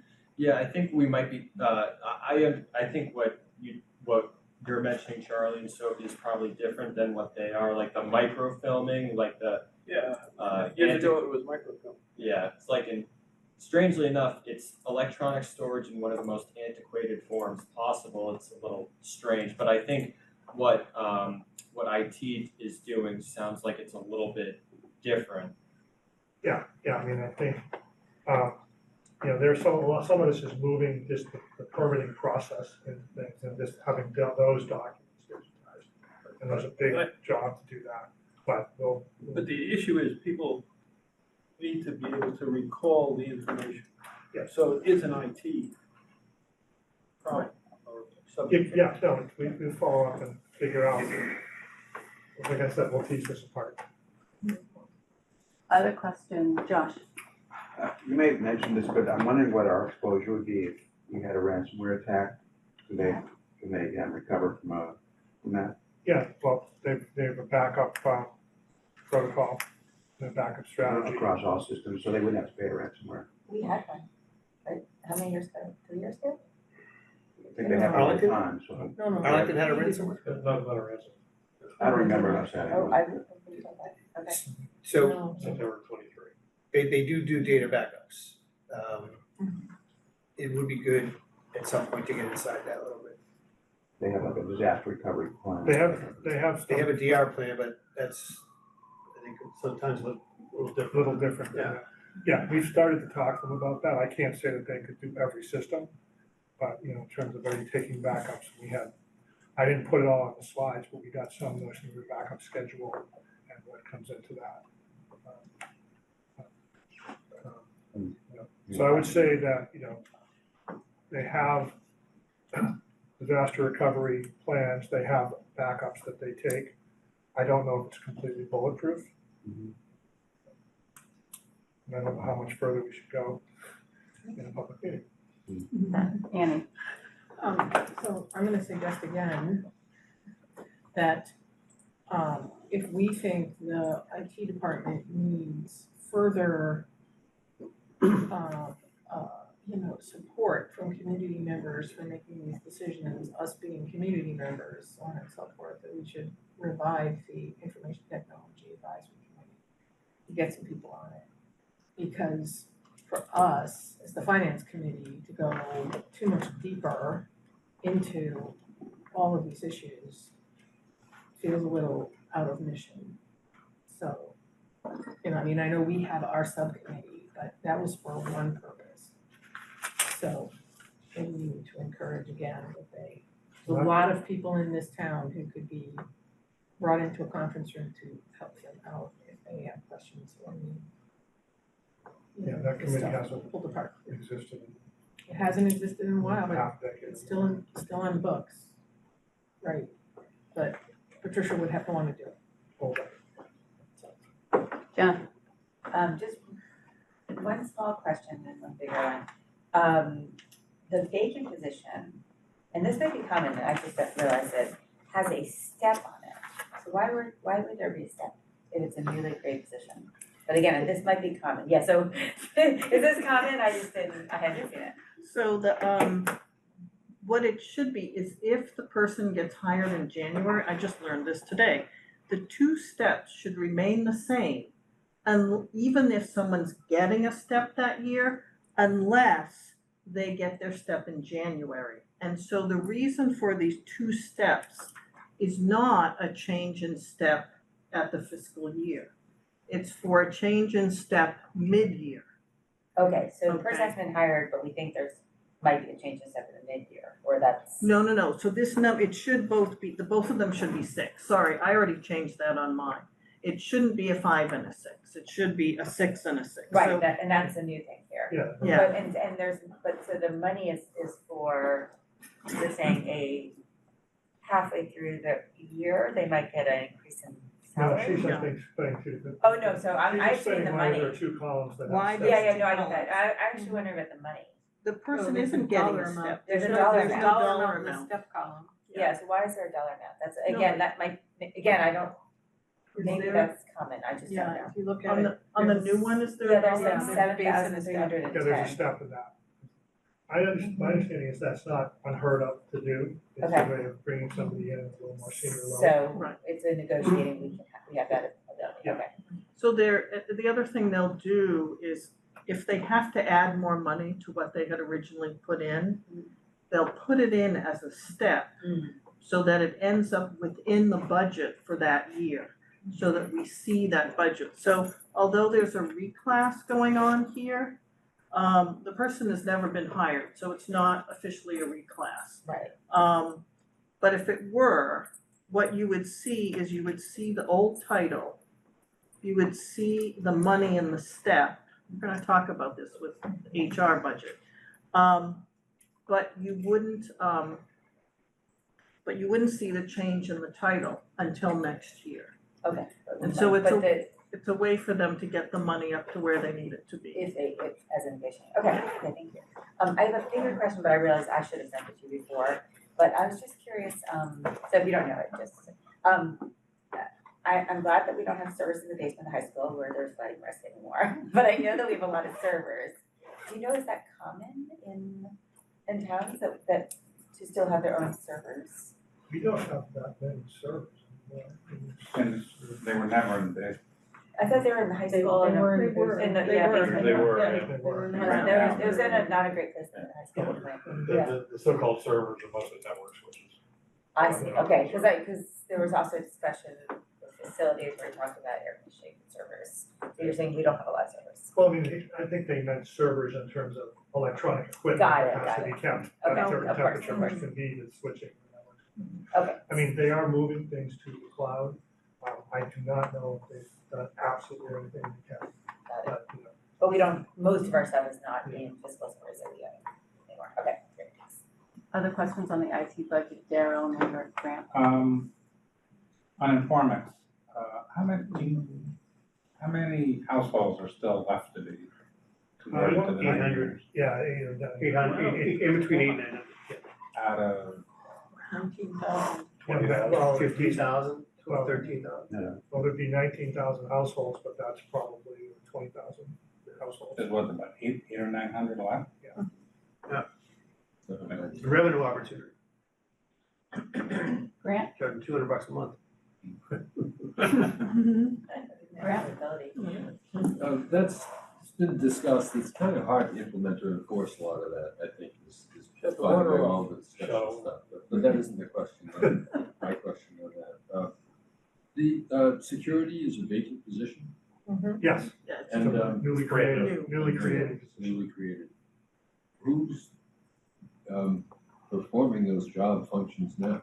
Nobody. No, I'd say a piece of probably the CIO, a piece of the deputy, IT director, the network administrator. Yeah.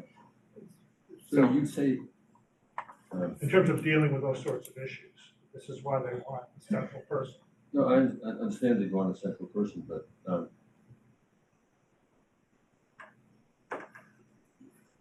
terms of security policy and everything else like that.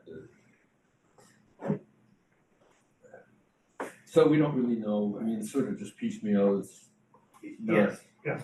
The operational stuff is spread amongst a bunch of different people, so when an incident happens, the head of apps or Patricia or someone has to deal with it. The more planning and policy type stuff is happening in a fragmented way. It can be Right, obviously, a okay, lot well, more thank you. cohesive and complete. Yeah, it is fragmented now, that was kind of the question, sort of like, well, it doesn't sound, maybe it's more organized than you're making it sound. Maybe somebody's actually, any security issues, you know, maybe somebody's wearing a hat. Nobody's wearing a hat. Well, I would say it depends on who's wearing a hat on a given day. I mean, this is the thing, it's who's got bandwidth to deal with it. Obviously, they're not just letting, I don't think that they're just letting things go. But it's sort of, oh, an incident happened, okay, who's dealing with, you know, resolving that? And, you know, somebody in the morning deals with it. So it it's is only, so this would only be dealing with issues that come up and nothing else? No, it would be dealing with Planning, planning. communication, and organizing the Sure, so who's IT doing? footprint. No one. Is that kind of what? Well, I would say the piece of the director's probably doing it, you know, but it's not. He probably is, okay. Yeah. No, he probably is, And- thank you. Charlie? Thank you, Madam Chair. So, this is sort of a follow-up, on the same subject, but we discussed, Tomer mentioned earlier the potential ransomware backup plan or disaster recovery plan that we might or might not have. I think, somehow the finance committee has to have all that information down and this information, down pat before we go to town meeting, because this, people aren't gonna forget that $400,000. And this is gonna be a question. And we can, you know, I'm not saying this in any derogatory fashion, but, you know, we can wave our arms about what happened and come up with a narrative. But they're gonna wanna know what the future is. And whether, do we have a plan to prevent ransomware? Do we have a disaster recovery plan? Do we have security management in the IT department going forward? That's gonna be critical. And if we're voting the budget, it's ours. We own it. Is that something that you can discuss with, Well, just to respond to that, I mean, we're not the ITAC department, but Patricia, the director of IT, is going to be prepared in town meeting to answer questions like that. Sort of, we need to justify this additional. We're voting, we're telling the town meeting to vote the number, okay? So we own it. And whether the department head can defend it or not is a separate But question. what you do with it is their job. I just think if we're sitting here talking about this and we don't know it, we have a potential problem with town meeting. Know what, the status of all those Yeah. controls. That's right. I mean, in a normal year, it wouldn't be that critical, but we're sitting on top of a $400,000 robbery, right? Right. So we need to have some clarity going in there. So if, there's the financial part of the question, and then there's the management part of the question. And we can absolutely go deeper into the management part of the question. I wouldn't recommend doing that even in this forum or town hall for obvious reasons. But Chuck, you don't have any control of town hall. You got 200 people out there. I don't think you want to communicate your landscape of controls in a public forum. No, I'm not. Which is but you kind have of- to be able to say that it's done. To do that, it's gonna require, and I think it's gonna require probably some deeper discussions to review what's the complete spectrum of things that are in place today. I'm just saying. And I know what you're saying, I'm trying to, 250 people sitting in that room, and I don't know, somebody had a phrase for the people sitting in the back. Is that you, Michael? Peanut gallery? yes, You call them the growlers or something? Barnacles. The barnacles. You know, that they're gonna get worked up. It's inevitable. They are, but Okay, well, okay, you But don't have to I know answer what it you're now. saying. I'm just making a comment that we need to be prepared. it's, I agree. It's kind of captured in that one bullet Topher has. Where is it? It's an ongoing effort. And, Yeah, I mean, we're never gonna be done. and we recommend a review of the cybersecurity landscape and controls for proper organization and prioritization. We did not do a deep dive on, as part of the financial part of the question. Okay, I think we should, we don't wanna beat this thing up too much longer. All I'm saying is, when the question was answered before, do we have a ransomware backup or something? It was, I didn't get the sense that we knew whether we did or not. And so that's my concern. Al Tosti, then Al Jones, and then Josh. I just had one observation, that we've hired the security manager who's gonna have the second lowest salary in IT, just a smidget above office manager, and about the same as the average patrolman. It just, There's an updated, That's an old. Yeah, It's Yeah, where's the new budget? 1266. It's 106, it's in the new I budget. thought the state. Okay, I'm sorry. 1266. looking at the old budget, sorry. Yeah. Al Jones. Well, yeah, I just wanted to comment, the major change that's going on is hiring this dedicated security manager. That's huge, and it's critical. And that person is gonna be developing plans and coming back to plans with us. As far as, identifying what are the specific backup schedules and where they're kept and things like that. One, that's probably none of our business, but second, you don't want to announce those in public meetings. And I'm not suggesting this, but I'm suggesting that we can say that we know that we have it and that it's gonna work. That's the question that somebody asked there tonight.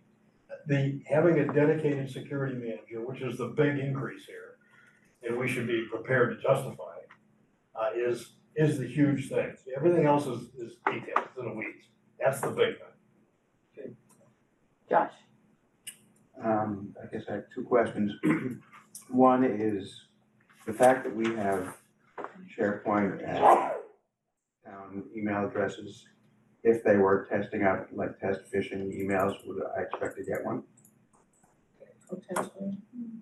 I don't know if they. Because I'm just commenting, I haven't. And I think, I mean, if we don't think we're gonna hit with ransomware, then we're kind of delusional. And I just. I agree with the delusion. And that's where it's coming from, phishing. And then the second thing is there an opportunity, since we haven't filled this position yet, and probably a lot of other towns use Munis and Power School and a lot of the same systems we do. Is there any opportunity to share that person with another town? And we haven't asked that, I don't think. Have we ever done that before with the position?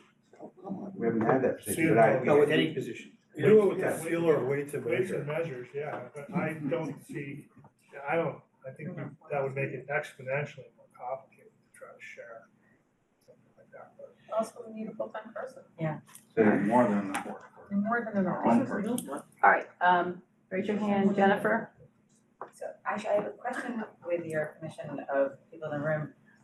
I know that a few years back, the town manager had a IT group, right? The meeting. ITech, Okay, not the town manager, the IT director. IT director. And then it was somebody in that group who mentioned to me that there had been a ransomware. So, but, okay. But that group is not, is that group disbanded at this point, or is it? It has not existed or taken minutes or done anything since 2019. I see. So if there was a ransomware attack in It was- mid-teens. Oh, it was a long time ago then, if that were Yeah. happening, And okay.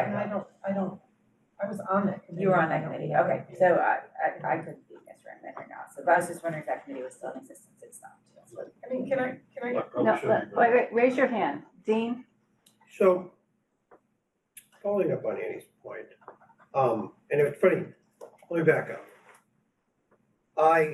When we first brought this up, we were at town hall, I kept feeling like there was this like oversight issue, which kept nagging me. And then when Annie mentioned the ITAC cover project, I think it just dawned in my head that that was what I was missing. And I think as we think about rolling this out, right, I think I wonder if the IT director really has to contemplate is, as someone that deals with, someone in finance as IT security people, most of the time they come in my office to talk to me, I want to fire them.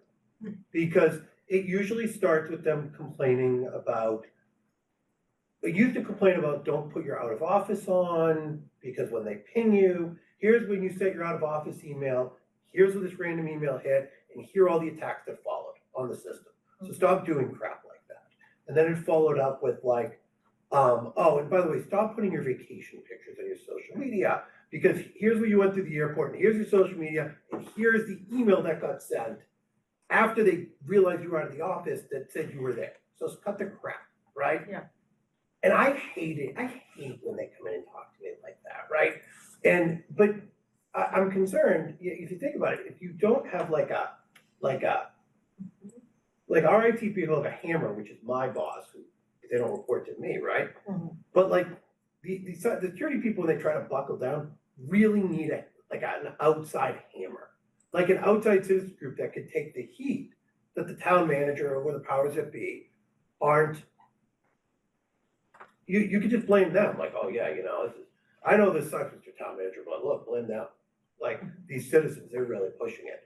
Because if you don't, then you're leaving a cybersecurity person who's got to go around to all these people Hanging on it. and do like the basic things I just talked about and try to convince them to change behaviors that they've done for 20 years of their lives. Annie? We used to say the same thing with finance, coming to our office, but. Yeah, I agree, absolutely. So I just wanna say that, all of this is pretty complicated and there are multiple ways in which we could be attacked. And when we figured out how to block those ways, the guys in the boiler rooms in whatever country will figure out the next way to come in and attack us. And we need this position so that we have somebody who's not just looking back, but who's looking forward. When I was on the select board, we had a disaster recovery plan. I'm certain we have a disaster recovery plan. What we don't know is our disaster recovery plan gonna fit all of the potential threats? If we have an absolute complete mirror backup of everything we do, and we can just restore, which I think is what Bedford did, then we can survive a ransomware attack. If we don't, we can't. That's not something we as the finance committee can manage or even sort of like deal with or understand. What we need is one simple sentence from the CIO about what's covered and what's on their mind and that they have plans for or that they're constructing plans for. And that's the answer to town meeting. Chuck's right. You can't, show your slip. Or that tells the people who are out there floating around trying to figure out how to get in and steal another $500,000 what to do. So we just on some level need to let the professionals do what they do. And if the CIO wants a attack to revive, I think we have a bunch of really sophisticated people in town who can get on that committee. All right, one last question, Sophie?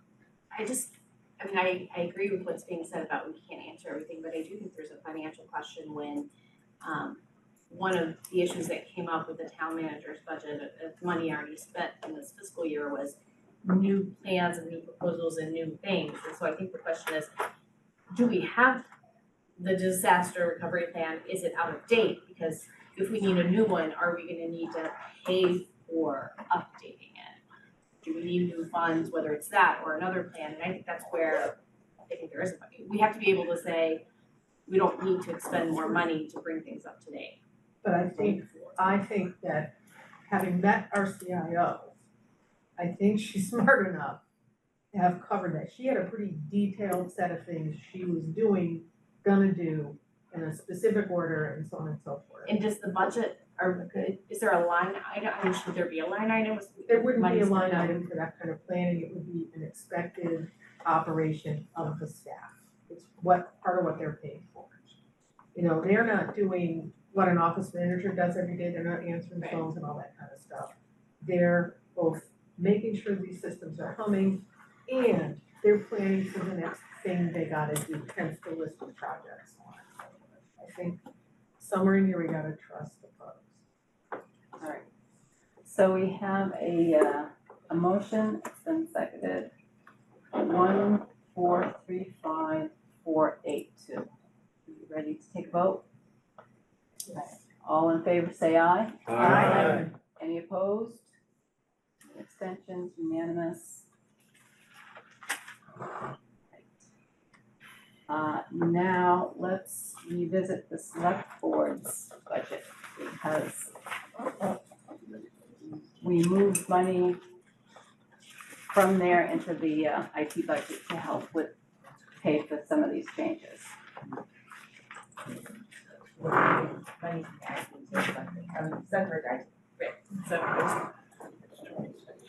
I was trying to find the attachment for, if we can bring up the new sheet.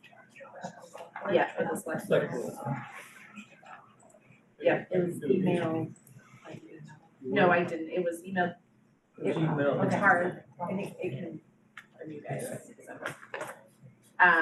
so that vacant position, I think is what's been, has been removed, the one we've been talking about and discussed what to do with, in order to add the funds to the IT budget, remove those over there. So there's a new number. The amount that has been transferred from the Board of, Select Board for the, to the IT departments, 26,212. That was the salary. And therefore, the total taxation now changes from, well, the new figure would be 347,054. Is there a second? Second. Does everyone understand what is happening here? Yes. Does anyone have any questions? Grant? Just want to make sure the offset doesn't change at all. No. Thank you. Any other questions on the revised select board budget? Alan? Where does the money come from? In the selectmen's budget? It's the vacant vacancy, position. a principal clerk and typist vacant Right. position. Okay. This is the one, this is the vacancy that's been vacant since July 2021. So Oh. they finally agreed to take it off.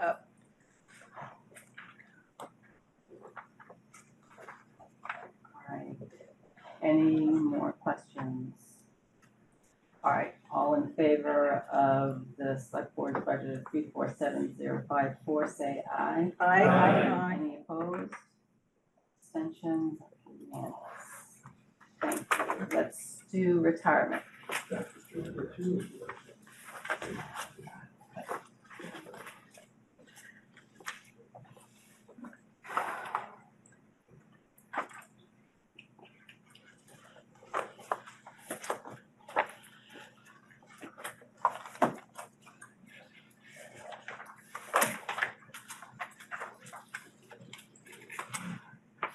Page 156.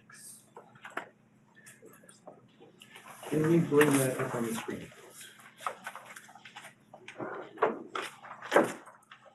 It'll take me a minute, the internet is just wonky. Yeah, that's what I have no internet connection. You probably heard us.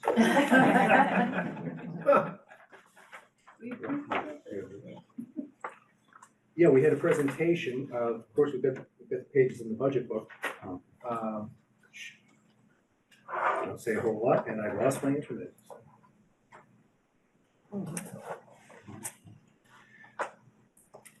The presentation in the folder, retirement. Yes.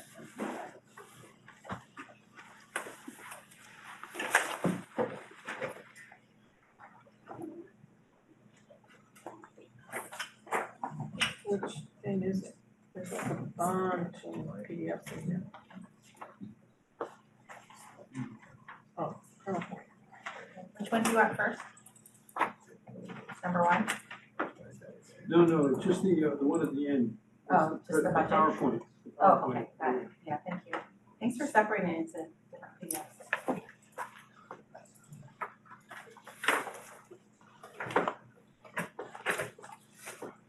Hold on, let me look. Yep,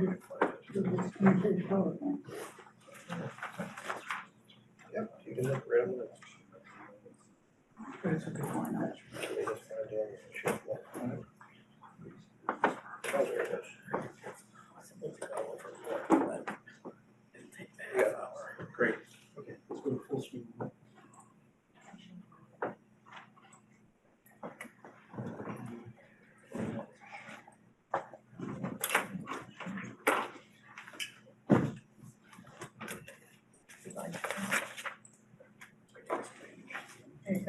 There we are, okay.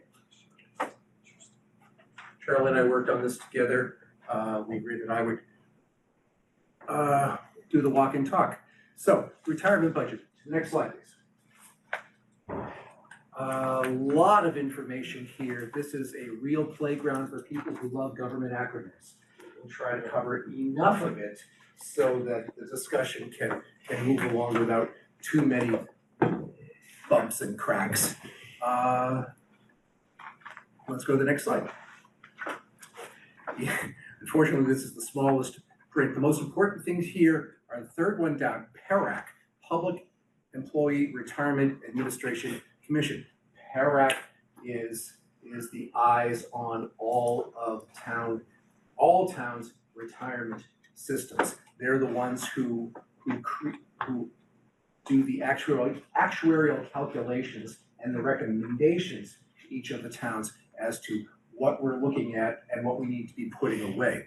The other two most important here on the screen are unfortunately very common, very similar sounding. PRIT is Public Retirement Investment Trust. That's the investment where the money actually is. PRIM is the Pension Reserves Investing Management Board. PRIM advises PRIT on what they should be doing. Money's actually, custody is in M&T Bank. Stone Consulting advises the town, sort of like owner's project manager here. They report and confer with us. OPEB is the acronym that comes up all the time, Other Post-Employment Benefits. In other words, what we owe our town retirees on top of their retirement payments. Principally, that's health insurance.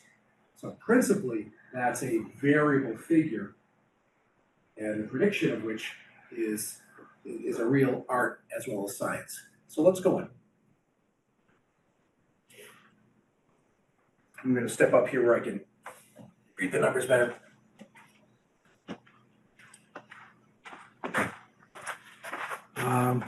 Demographics tell us how many people are in the system. These are people who are referred to as the active employees. These are people who are working for us and currently paying in. 832 this year, 802 last year. And because this is, like I said, it's a playground for government acronyms. It is definitely a playground for actuarials and trying to figure out how big the picture is and what the components are. So it's always broken down by the numbers of people paying into the system, their average annual compensation, how many retirees we have. Line A, 612 retirees at the moment. Slight difference from last year, 619. Over the years, we've had this many number of actives. These are the people paying in. And of course, what their average annual pay is being tracked as, because everybody pays in as Richard Greco, who's head of retirement, refers to as their 9 and 2. Do I have that right, Charlie?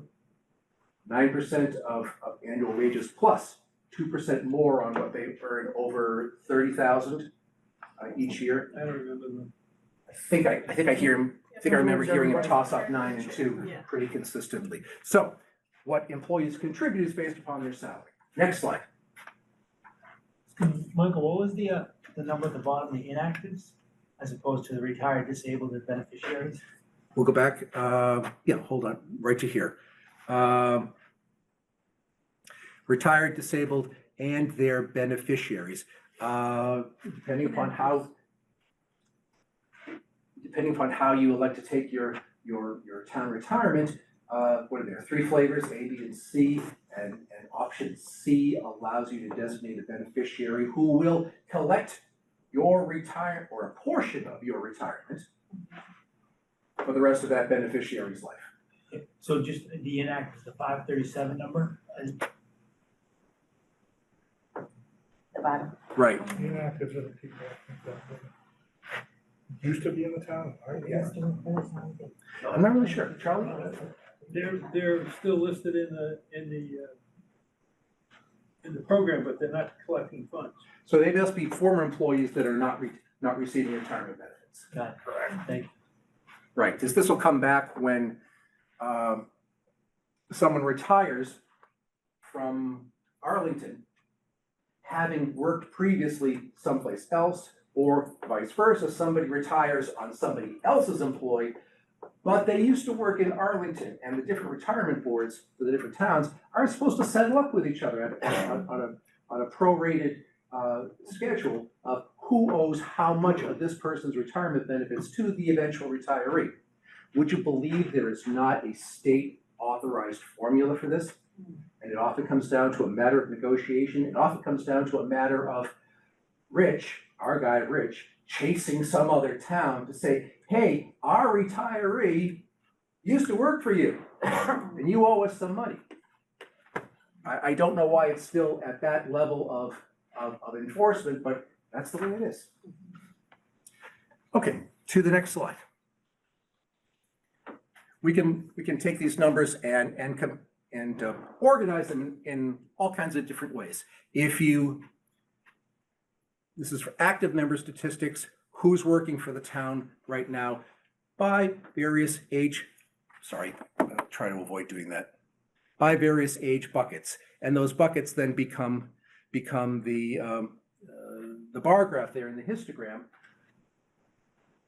Pensions and retirements are all about figuring out who's in the system and where they are and how are they and their age cohort progressing towards retirement.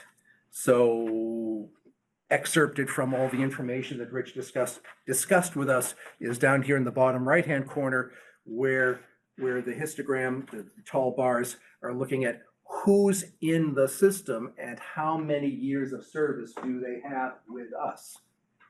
We got a lot of people who have had 0 to 4 years of employment with Arlington, but this also stretches out, the long tail here.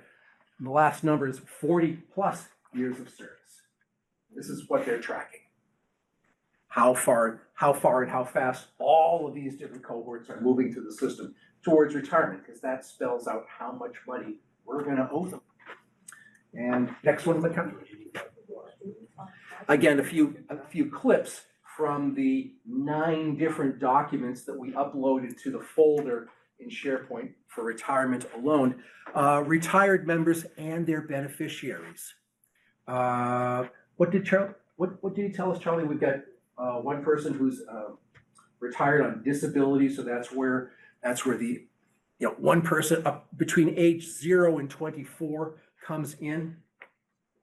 That's an anomaly, of course, for retirement, but that's retired after having suffered a disabling accident. Of course, the numbers get much bigger as you get closer to home here in the 50s and the 60s and the 70s, and God bless them, 80 plus years old too, all laid out that way. Totaled up, and then in graphic form, number of members versus average benefits. How old is everybody, and what are they collecting? Because people, shall we say, age out of the retirement system. Called blind. You could call it that. To the next slide. PRIT, the trust fund, this is where the money goes. And this is where the money comes out of. Our retirement office funds itself in part through the money that is invested and the returns that are made through this. So we look at what are we invested in? And does it seem to be a prudent mix, both having growth components and less less sensitive items, affected by the vagaries of the market, like today I'm down 1.5%, 1.5% to 2% across everything. But bottom right-hand corner, the most important number on the whole chart here, what has the fund returned since it was created? With the various lines here of what it's invested in, from equity, fixed income, real estate, timber. Total return since inception, 8.41%. In the last 10 years, 7.61, 7.65 for the most recent 5 years. The returns are coming in pretty consistent at 7% and above. Of course, if you slice this to a particularly volatile set of years, or just fiscal 25, 3.84. But over the long term, these investments are returning consistently better than 7, and since inception, if you average out the whole thing, better than 8. This is how we make our money for paying out retirement benefits, as well as paying Rich's salary, as well as paying all the expenses of his office. There's no line in the budget book for the retirement office itself. Everything that they need to operate when comes from the returns on the money we invest for retirement and for the cost of running the retirement office. So let's go to the next one. The total value of everything that's in the print, in the trust fund, has risen, as you can see, at quite the inflection point from 2017, and then got knocked down a lot in 23, back up in 24. 25 is a story yet to be written, but this is what Prim is watching to make sure that even good times or bad times, that the money is being invested both for growth and to mitigate risk. So it's never going to all be in high-flying tech stocks. It's never going to be in government bonds, 100%. It's going to be in a mixture of both. All right, let's go to the next. Unfunded actual accrued liability. I told you, this is acronym city. Think of this as saving for the ultimate rainy day of retirement. How much do we have to put away now in order to have enough money to pay all the post-retirement benefit, the OPEB, which comes out of us? This is what we're obligated to pay. This is retirement. No, this is still retirement. This is retirement. This is retirement. Still Retirement. Don't get Still confused. retirement, yeah. Beg your pardon. It's okay. Still retirement. Don't scare me there. Like I said, beg your pardon.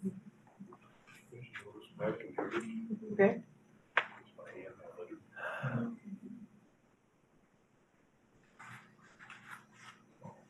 I'm sorry, Charlie, could you pick it up at this point, please? Yeah, thank you, Michael.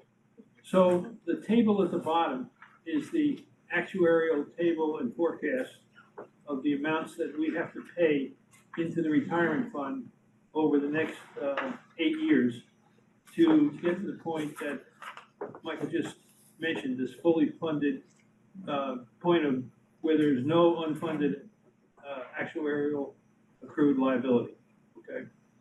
In the box at the top, just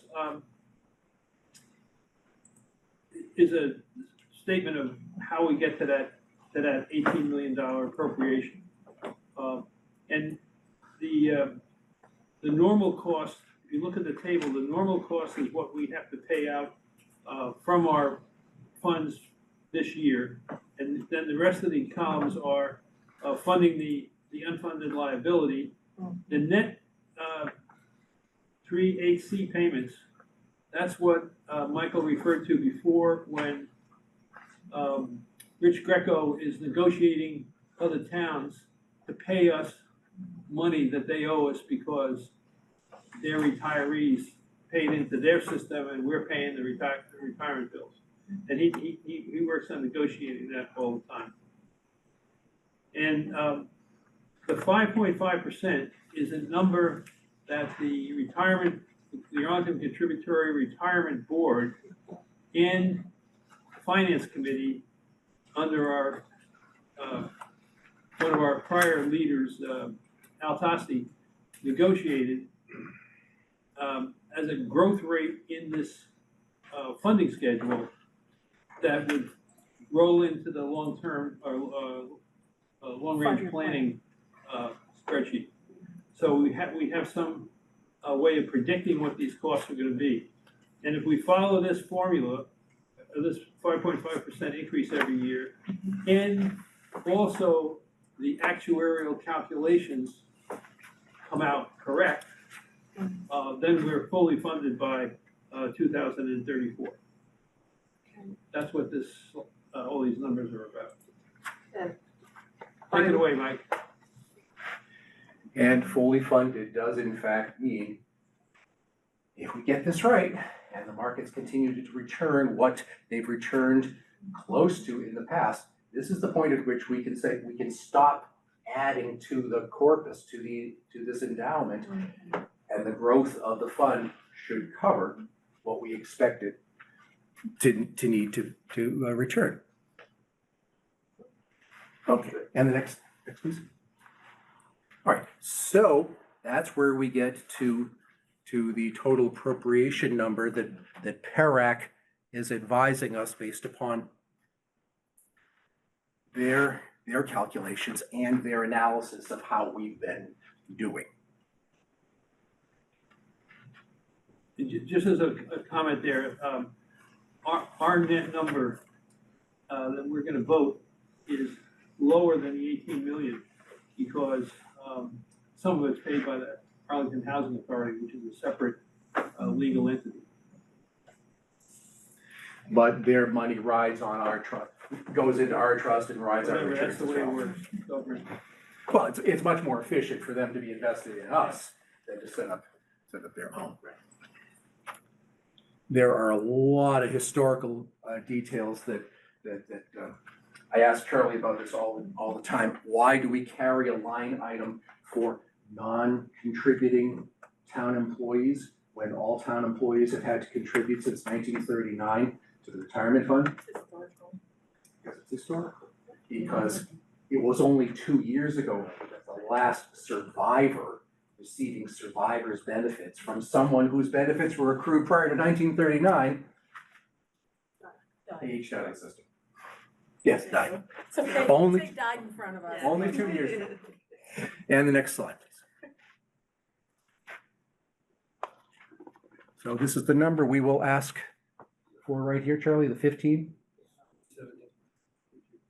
Yeah, the taxation total is the 15,863,102 after the offsets. Yeah. Right. We'll get to the non-contributory number and the story on that when we do the OPEB. And what are the offsets? The offsets are mostly, I think, water and sewer. There's also, I think, there's maybe a little bit of recreation fund, the couple of enterprise funds that might generate a little bit of that. But it's 90% or more water and sewer. I looked through all those documents that Rich gave us. I could not find the details on all of that. But I'm pretty sure it's 100%. Thank you. So we have 7 minutes left.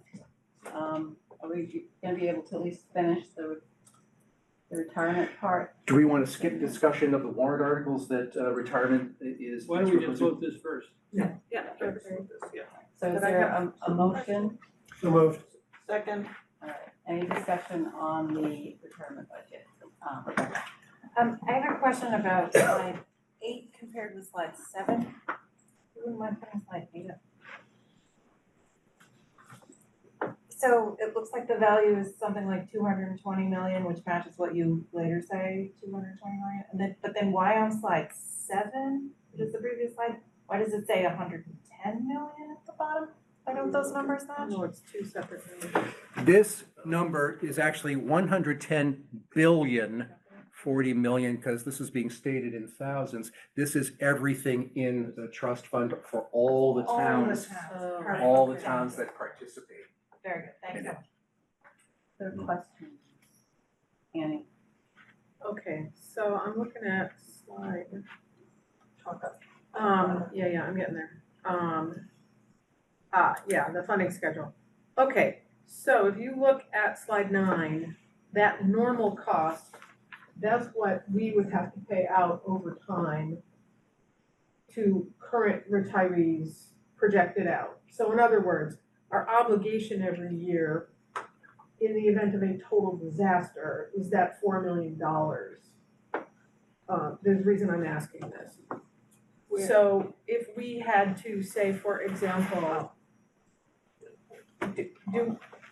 does Print have any kind of a plan for having short-term money for a number of years for towns that are paying out this money? Like in my retirement account, for example, I have a certain amount of money in cash because I know I'm gonna use it in the next 2 years versus my investments, which I'm still. That's not in the Print, that's in the M&T Trust. Okay, In but the custodial bank, and they have, at any given time, they have about a quarter's worth of cash in there. a quarter's worth. Yeah, that's I mean, I can't tell you exactly, but Okay. they transfer it in on a periodic basis. Okay, so not more than a quarter at a time. I'm not sure, but it's less than a year, let's put it that way. Anything else, Annie? No. Any other questions, Chuck? Just one. Thank you, Madam Chairman. The crosstown recovery that we have to do, what's the system that Richard Greco uses to determine that? Right now, it is ad hoc. It is looking at the employment histories of people that are reaching their retirement in Arlington and then reviewing it himself to see if there is other municipal employment behind. Manually? I'm pretty sure. Yes. And do we know, are we getting everything we deserve? What's your sense? Are we leaving money, He's squeezing, Yeah. he's doing a Which is job. good. you think he's getting pretty close to what we're? Yeah. I used to manage this budget with Charlie, so yeah. Alright, He's even taken, at one time he took Minuteman to court. Yeah. excellent, but it would, a good IT system might help him recover it easier. Well, I mean, he's using our IT system, he's got an IT system, but, it's a question of getting the other towns to acknowledge it, that's having the information that the person's only worked in Arlington for 10 years, but's got 25 years worth of retirement, he's gotta go back to the other towns to get that money, that's what the effort is. I understand, and the information about those 15 years too. Yeah. Yeah, I'm completely confident that he's got the information and he's making the right inquiries and he's dunning, in a sense, the appropriate towns. How fast they come through with their obligations, I can't say. Paul? Both ways. And by the same token, he is hardballing the people from other towns coming to him for money. Yeah, it's a negotiation. Of course. Any other questions on the IT budget, Sophie? Retirement budget, Sophie. Is there a reason, I know he gets paid from the earnings. Do we not track, I mean, is he not an employee? Why wouldn't we have? Because when this whole thing went to PERAC, there was a big scandal about 15 or 20 years ago, statewide about local retirement boards. And they created PERAC. And a lot of local retirement boards got forced to go in. Eventually, the finance committee pushed our retirement board to go into PERAC. But once you do that, PERAC takes over the whole thing. Okay. Including all of the expenses of running the department and the income from the. So we don't need to track it. Well, we do Yeah. track, it's in the last page Okay. of the Yeah, presentation. the last page. Other questions before we take a vote on the retirement budget? All right, so we have a motion for 15,863,102, that's been seconded. All in favor, say aye. Aye. Any opposed? Abstentions? Okay.